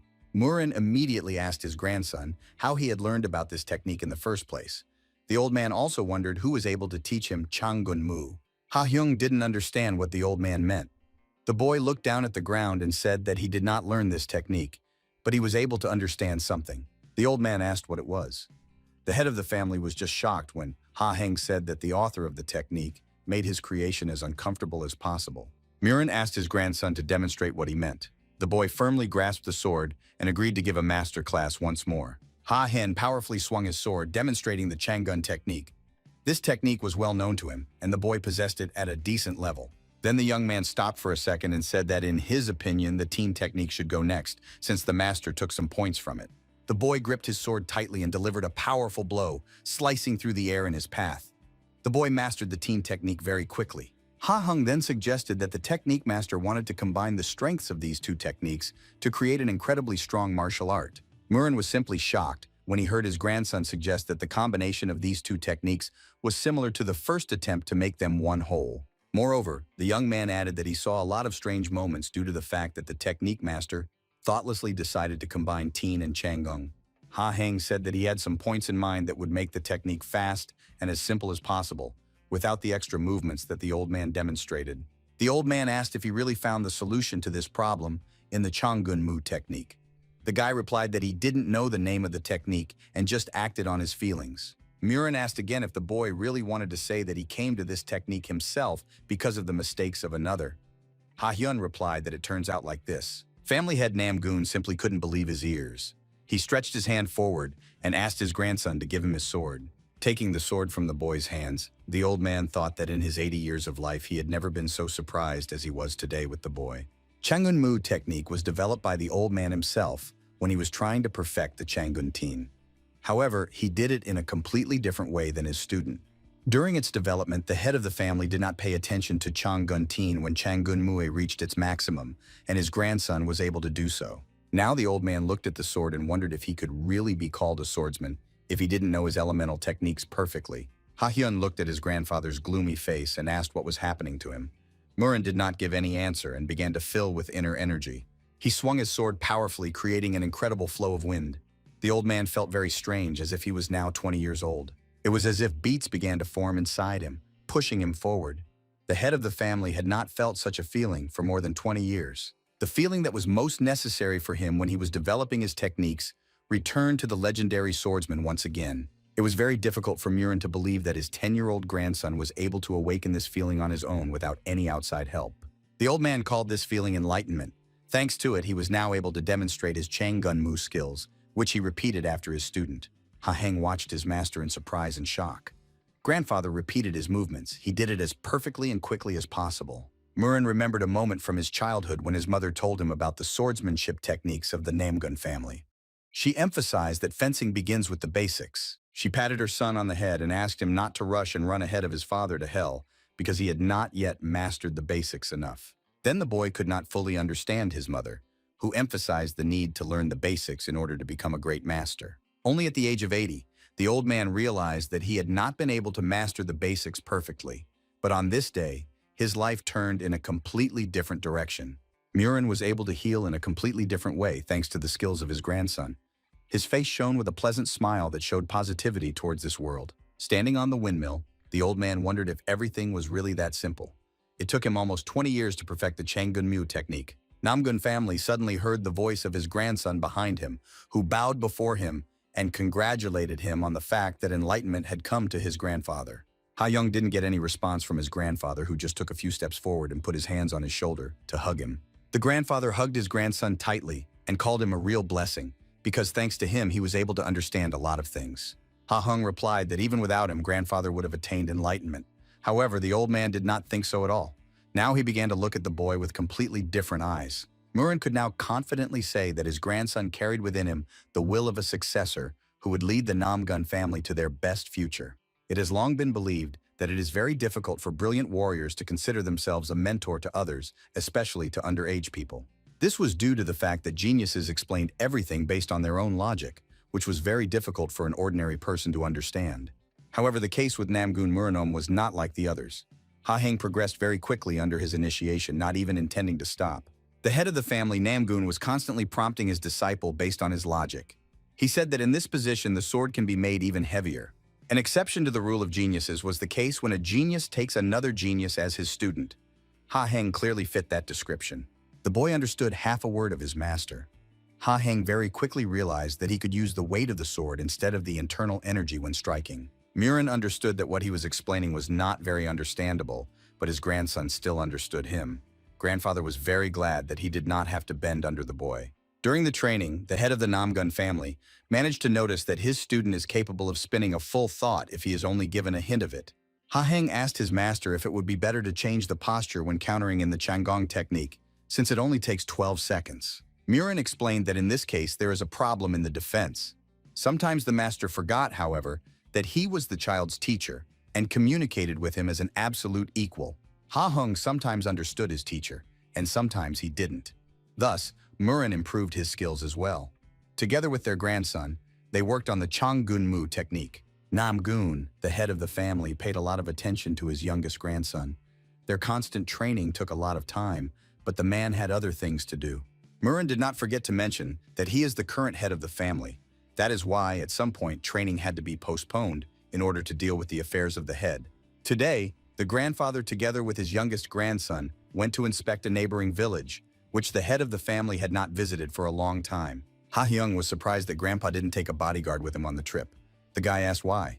Murin only laughed in response. He turned his face slightly back and asked in a serious voice if the grandson thought that his grandfather needed protection. A passing village on their way.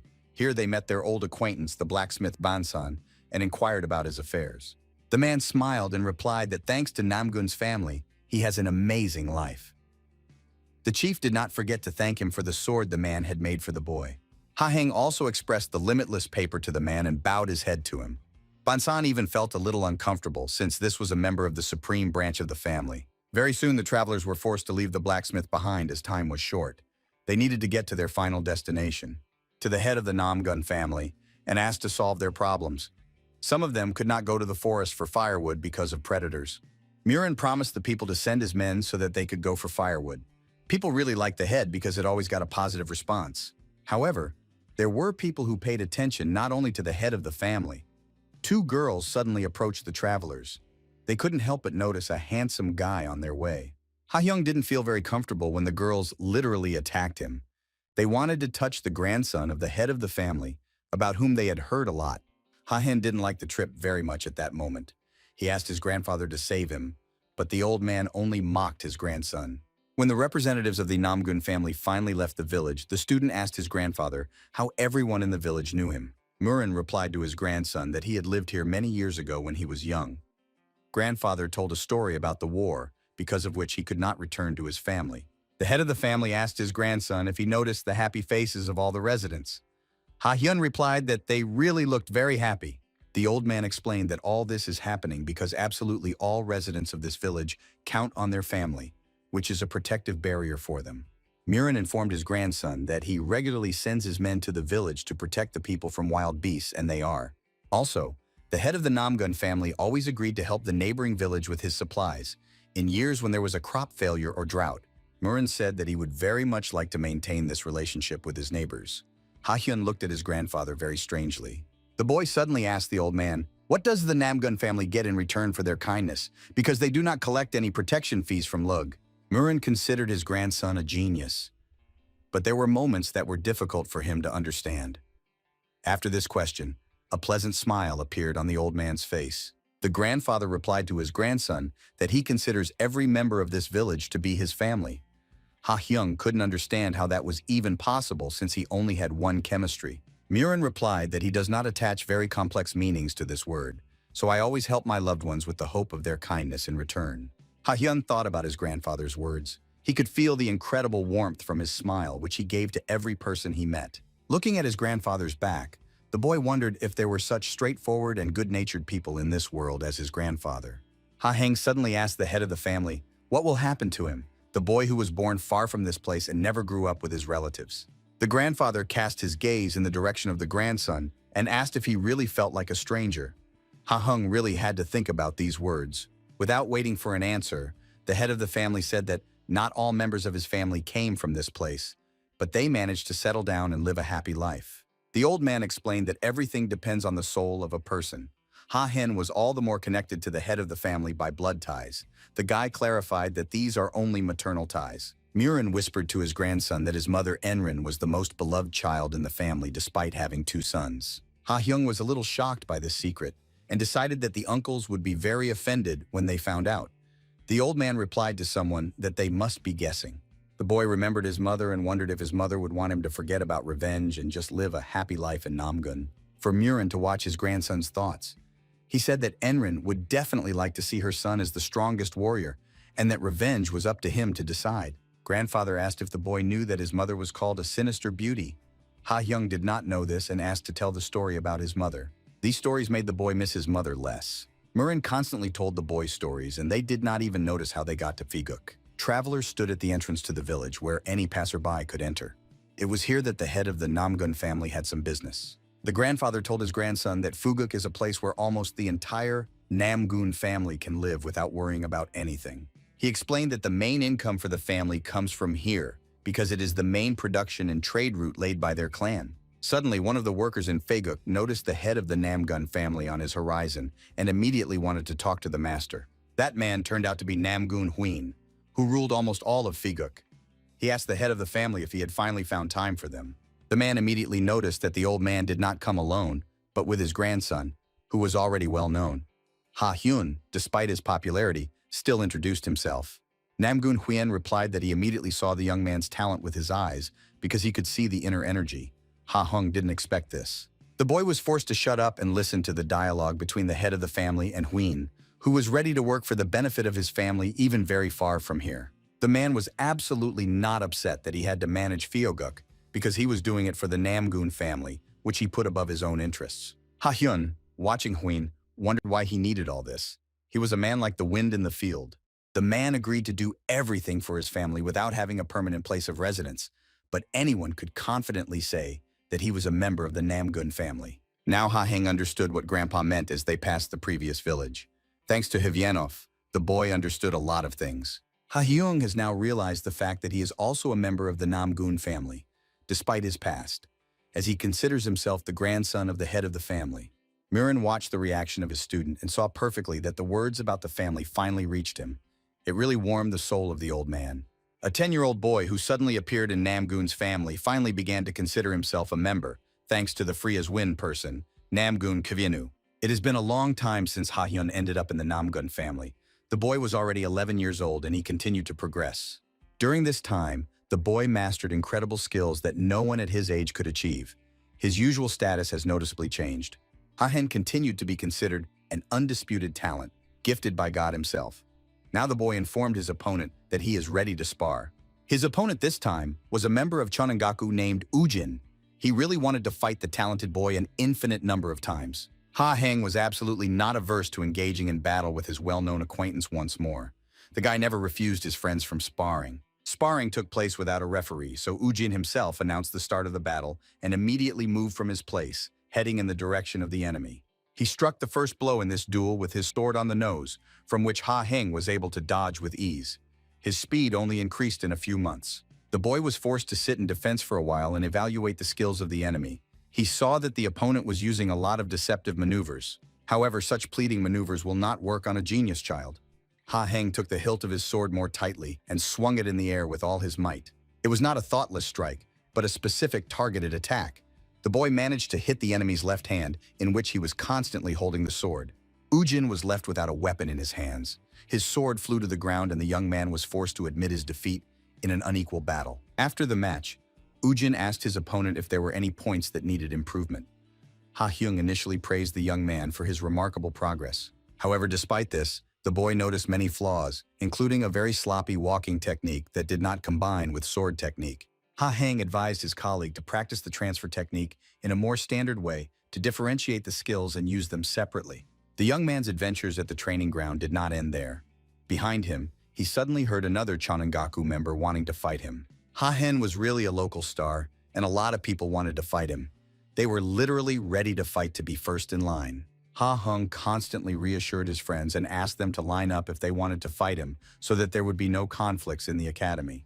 The ability to see weak points in his opponents and give advice made the guy a real star. Absolutely all his friends wanted to spar with him. Ha-hen served it as extra training, but he was a little wary of the constant sparring because the teenagers couldn't stop. The boy wondered if the children in the Namgoon family were so obsessed with martial arts that they were even willing to learn from a child. After all, Ha-heng had no choice but to continue sparring. He did not want to offend anyone, so he kept his word and sparred with everyone. The boy is very tired after long training. He already wanted to rest as his internal energy was also not infinite. However, this time he failed to do so. Behind him, the young man asked his friend to stay for a moment and have another match. Turning his gaze back, Ha-heng spotted his old acquaintance Peng Hong-hook. They have not seen each other for quite a long time. Ha-hyung was pleasantly surprised that the young man had finally become an official member of Chonangaku. Hong-hook replied that he had to sweat a lot for it. The young man also said that he was able to achieve a lot during this time, so now he wants to fight with his favorite opponent and test his skills. Ha-hen was absolutely not against such a schedule of events. The boy smiled brightly and said that he agreed to enter into another duel. The young men who had already completed their sparring noticed that Ha-heng is going to fight again with an opponent who decided to spar for the first time. Pen. During this time, Hong-hook became very famous in the academy because he was the son of a feudal lord. He received special attention from his peers. Looking at his opponent, Ha-hyung could immediately notice that his energy level was completely different from what he had before. Ha's vision. Haina had also grown since their last meeting. Now he could see much more and assess the level of his opponent. Pen Hong-hook wasn't going to drag this fight out for long and immediately moved from his seat. The young man delivered the first blow in this fight. Ha-hen wasn't going to stand still either and immediately blocked his opponent's attack. It took him less than a second to figure out the direction of the sword. For the first time, the boy faced an opponent who was able to press him. Ha-heng admitted that Peng Hong-hook has become much stronger during this time. On the contrary, the young man did not expect that his opponent had improved his art several times. He understood that it was necessary to retreat immediately. Pen Honghuk was able to make a few jumps back in time and avoid a quick attack from his opponent, who won the sparring match last time. After Ha's last attack, Hyung stopped and was surprised that his opponent dodged his blow. Pen Honghuk replied that his recklessness was a thing of the past. The young man admitted that the opponent had grown a lot in a few months. It seemed to him that the flow of the boy's inner energy became stronger than his own. Despite this, Pen Honghuk wasn't going to stop sparring. He also hadn't wiped his pants all these months, so it took some skill. The young man covered his sword in a flood of fiery energy in a matter of seconds. He was seriously determined to show all his trump cards in this match. The young men behind the feudal lord's son were shocked that he could use the sword's inner energy. It was a skill of the highest level.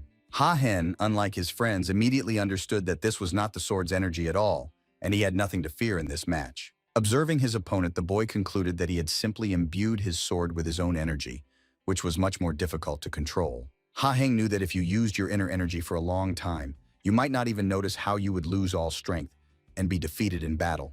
The guy blocked Pen's powerful shot Honghuk, who invested all the energy of his sword. The young man hoped that he would break the opponent with his pressure. Ha Heng could clearly see the flow of his opponent's inner energy. He understood that it was necessary to simply bide his time, since the opponent would not be able to hold on for long. Pen Honghuk was also well aware of the weakness of his technique, but it was his only hope. At some point, he felt his muscles begin to weaken.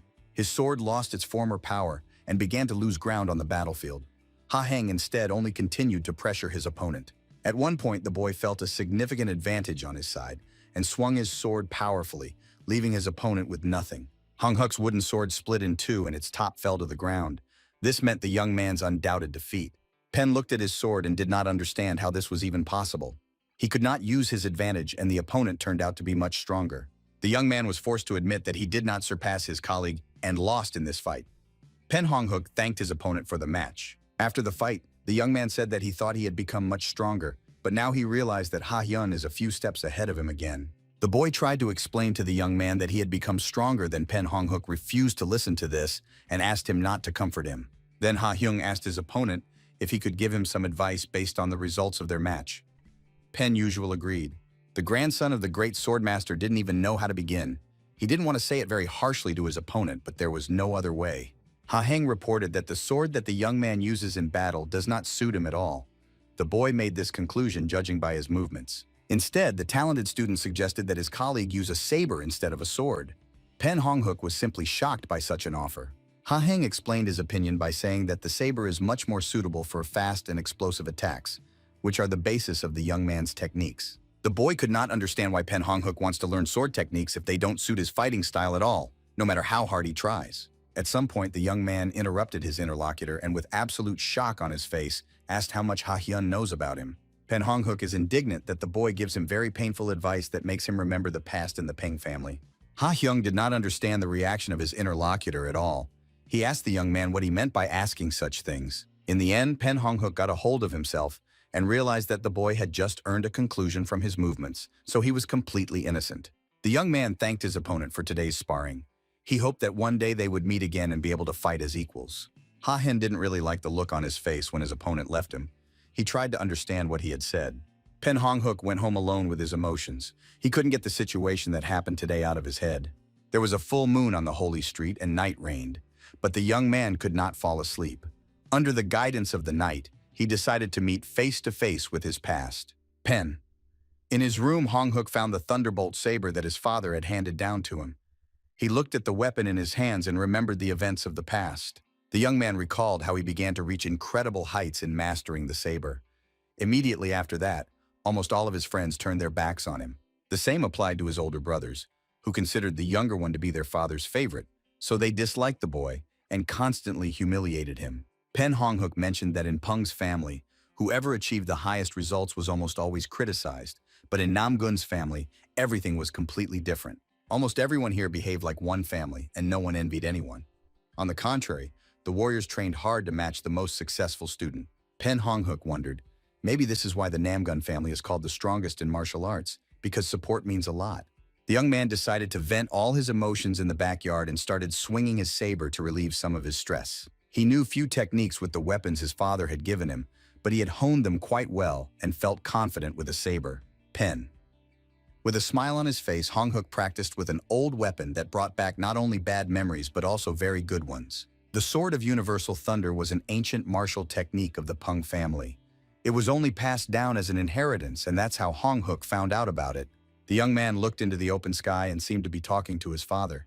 He was asking his dad why he entrusted him with this saber, and also the secret technique. Suddenly, the boy's thoughts were interrupted by extraneous sounds behind him, and he immediately paid attention to them. It was very strange considering the time of day. Turning his head back, Hong-hook was simply shocked to see a guest in front of him who purposefully came right to him. Ha-hyung apologized for the unexpected visit and said that he knew the young man would be right here. Peng asked how he even knew. The boy explained that everyone who left him with such an expression on his face could not sleep and continued to practice at night in the backyard. Ha-hyung suddenly noticed the luxurious saber in the hands of his interlocutor. He asked permission to take a closer look at this incredibly beautiful weapon. Pen Hong-hook let his friend look at his saber. He looked at the boy and understood that in such situations, he still remains a child. Ha-heng was very surprised that the young man had not used his saber before. Pen Hong-hook explained he came here to learn swordsmanship, so he didn't need a saber. Pen Hong-hook was very surprised when he heard the question from the interlocutor. Ha-hyung asked why he couldn't continue fencing with the saber. Of course, the boy knew that a saber could not be used for certain blows, but fencing with a sword had a lot in common. Pen Hong-hook had never thought about it before. He asked the talented guy if he was really serious now. The young man said that the boy should understand the fact that swordsmanship is different from sabers, especially when it comes to the sharp end. Suddenly, Pen Hong-hook realized that he had just answered his own question. His past words contradicted his present words and did not match at all. Ha-heng said that this was exactly what he wanted to say to his interlocutor, because the sword's internal energy greatly increased its sharp blade. Based on his observations, the boy explained that a strong blow from the saber would deliver exactly the same blow as from the sword's internal energy. Pen Hong-hook understood what the interlocutor was trying to explain to him. The young man recalled that this very situation happened in their sparring today. Pen Hong-hook realized that he had never been able to wean himself off the saber. Ha-heng was surprised and asked if there was a good reason to do this. The young man replied that he is a warrior who was expelled from his native home, therefore he wants to leave the saber. Ha-hyung asked if he didn't come here just to study. Pen Hong-hook replied that his father sent him here without the possibility of returning to his family.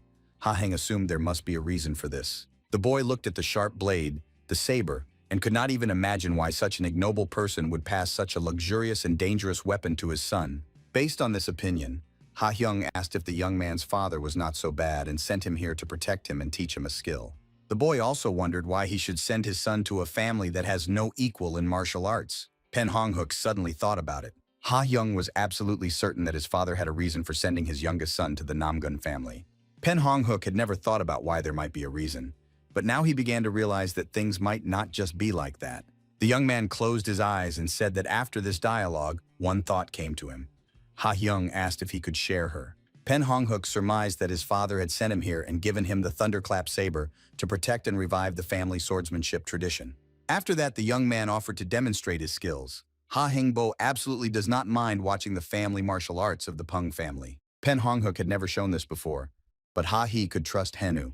He felt that the members of the Namgun family were always open. Having prepared for a demonstrative demonstration, the young man moved from his place and swung his sword blade with all his might. A crescent moon formed in the air. Ha-hyun appreciated the skills of his sparring partner. He saw that saber fencing has much more power than the sword. It seemed to the boys that if several obstacles were placed in the young man's way, they would be absolutely nothing compared to such a force. Eventually, the young genius noticed that sword fencing styles were very different from saber fencing, given their origins. Pen Hong-hook finished his demonstration very quickly and said that he would like to show more, but these are all the techniques he knows. The young man asked the genius if he had noticed anything special. Ha-hen found it difficult to answer the question at first. The guy just couldn't find the words. Pen Hong-hook concluded that he was only burdening the boy one more time, so he decided to leave and said that he could handle everything on his own. However, Ha-hyun finally found something to say. He said that of course no one can understand the goal of the feudal lord, but there is something they can understand.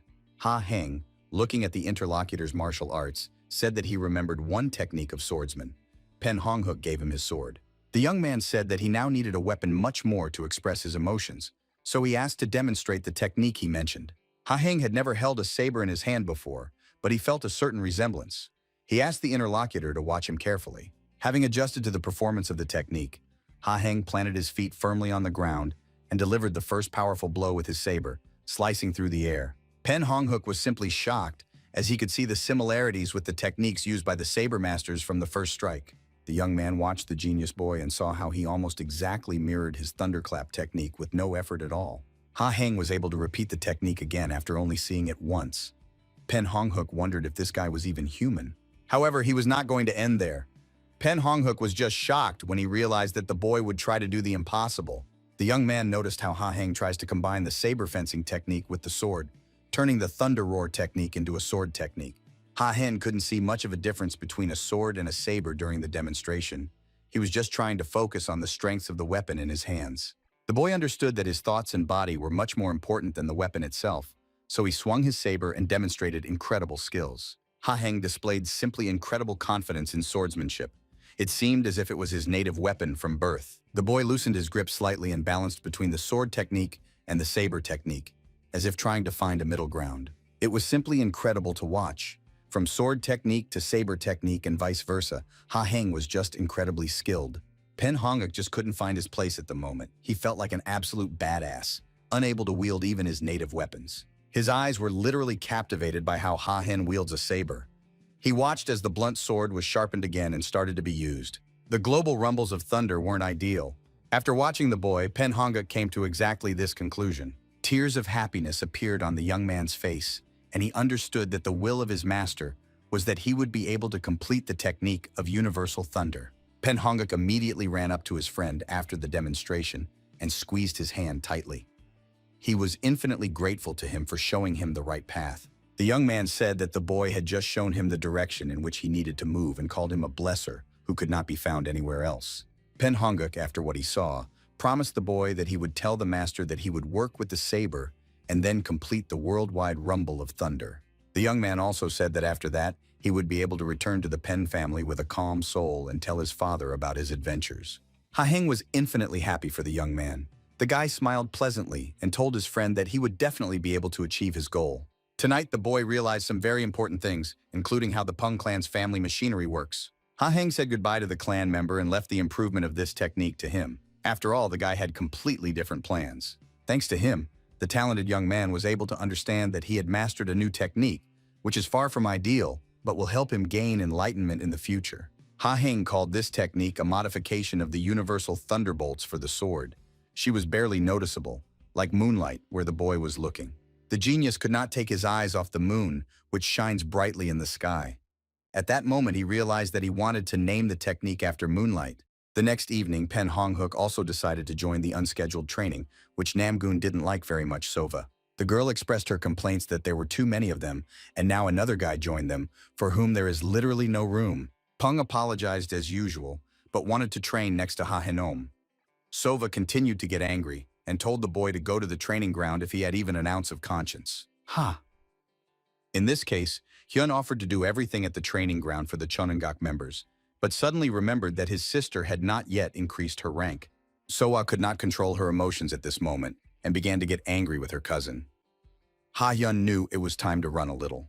Sova followed her brother, telling him to stop. She wanted to kick his ass and show who is the eldest in the family. Pen Honghuk asked Hwang if this happens every night. The young man replied that it would never be superfluous to practice the movement technique. During the day, the brilliant boy did not forget about training with his master. On this day, he had something to demonstrate to the head of the Namgun clan. Ha Heng swung his sword confidently, but it was very similar to the movements of a saber. He decided to show the invented technique to the master. Murin was pleasantly surprised because he had seen it with his own eyes. A 10-year-old boy was able to modify the technique, which in itself is difficult to master. The old man carefully observed his student and was able to notice almost identical details of the technique that he had once seen in a feudal lord from the Pen family. Murin was simply shocked when he realized that his grandson was able to perfect the technique of the Peng clan and adopt it as a sword art.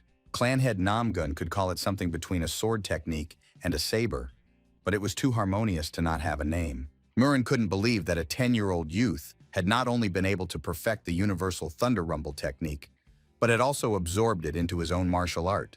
Ha Heng finished demonstrating his new technique to the master and said that this was all for now, but he would definitely refine it further. The boy did not get a quick answer from the old man and became very worried because the sentence was unpredictable. Murin simply could not formulate his opinion. The old man smiled pleasantly and praised his grandson for the newly created technique. Despite this, the grandfather immediately decided to point out the boy's shortcomings. Ha-hyun never resented his grandfather because he understood that he only wanted the best for him. He perceived criticism as a real adult man. Meanwhile, Hwang decided to visit his cousin, whom he hadn't seen in a very long time. Now the young man was always in high spirits. He met with Min, who was very rarely in his native lands. Hwang finally managed to talk to his brother, who was constantly busy with business. Ming was happy to see his cousin and apologized that he rarely comes by. Hwang said that he understands everything, because every member of the family needs to train. Suddenly, the young man literally froze in place when he felt incredible energy. It was Min's inner energy that had grown manifold since their last meeting. With wide eyes, Hwang looked at his cousin and couldn't believe that he had reached this level. It was just something incredible. Min's inner energy had tripled since the cousins had last seen each other. Hwang's hands started to drop again. Min saw his brother's reaction and immediately decided to cheer him up. The older cousin put his hand on his brother's shoulder and asked him to listen to him. The youngster praised his cousin for achieving incredible results and increasing his inner energy despite his depression. Hwang said that compared to his brother, his achievements were nothing. He understood this perfectly because the changes were visible to the naked eye. Ming asked that it be better to postpone the subject and was surprised that his brother did not stop training at all and continued to work hard every day. Ha had affected him that much. Henom Hwang admitted that this is indeed the case, and he trains with his younger cousin in the evenings. The older brother praised the younger brother for his efforts and said that he was a lot like him. Hwang asked what it all meant. Min explained that when he sees Ha Hena's legs literally take her to train. Hwang replied that he was very familiar with the feeling. Suddenly, Ming started talking about how he might be able to make his dreams and goals come true if Ha-hyun will stay here. Hwang was just shocked. The younger cousin couldn't say a word when he realized what the older brother wanted to do. He did not believe that anyone was capable of such a thing. Ming confirmed his cousin's guesses and said that he wanted to travel the world without being tied to his family or the alliance at all. Hwang began to come to his senses a little and asked his brother if this meant that he wanted to leave his inheritance and renounce the position of head of the family. Hwang understood very well that in such a case, Ha would be the next main contender for the throne, Hyun, who is progressing at a crazy pace. Min asked the interlocutor if he knew who he had the best sparring matches with, hinting that it was an imaginary opponent. Without waiting for an answer from his brother, Ming said that he imagines their youngest brother as an adult and has real battles with him. Min really liked that the little cousin was constantly running after the elders and asking for help, but his skills were far superior to theirs. Min asked his brother if he had thought about it. Hwang replied that he himself had never applied for the post of head of the family, so he did not think about it. Hwang was just shocked when he heard that the elder brother said that the bloodline would be enough to become the head, but the pressure would be enormous. That was why Ming offered his cousin to help their youngest brother. Hwang was simply shocked by such an offer. Namgun Min confidently placed his hand on his chest and said that he wanted to do Ha Hena is the successor of the family, despite the warnings of others.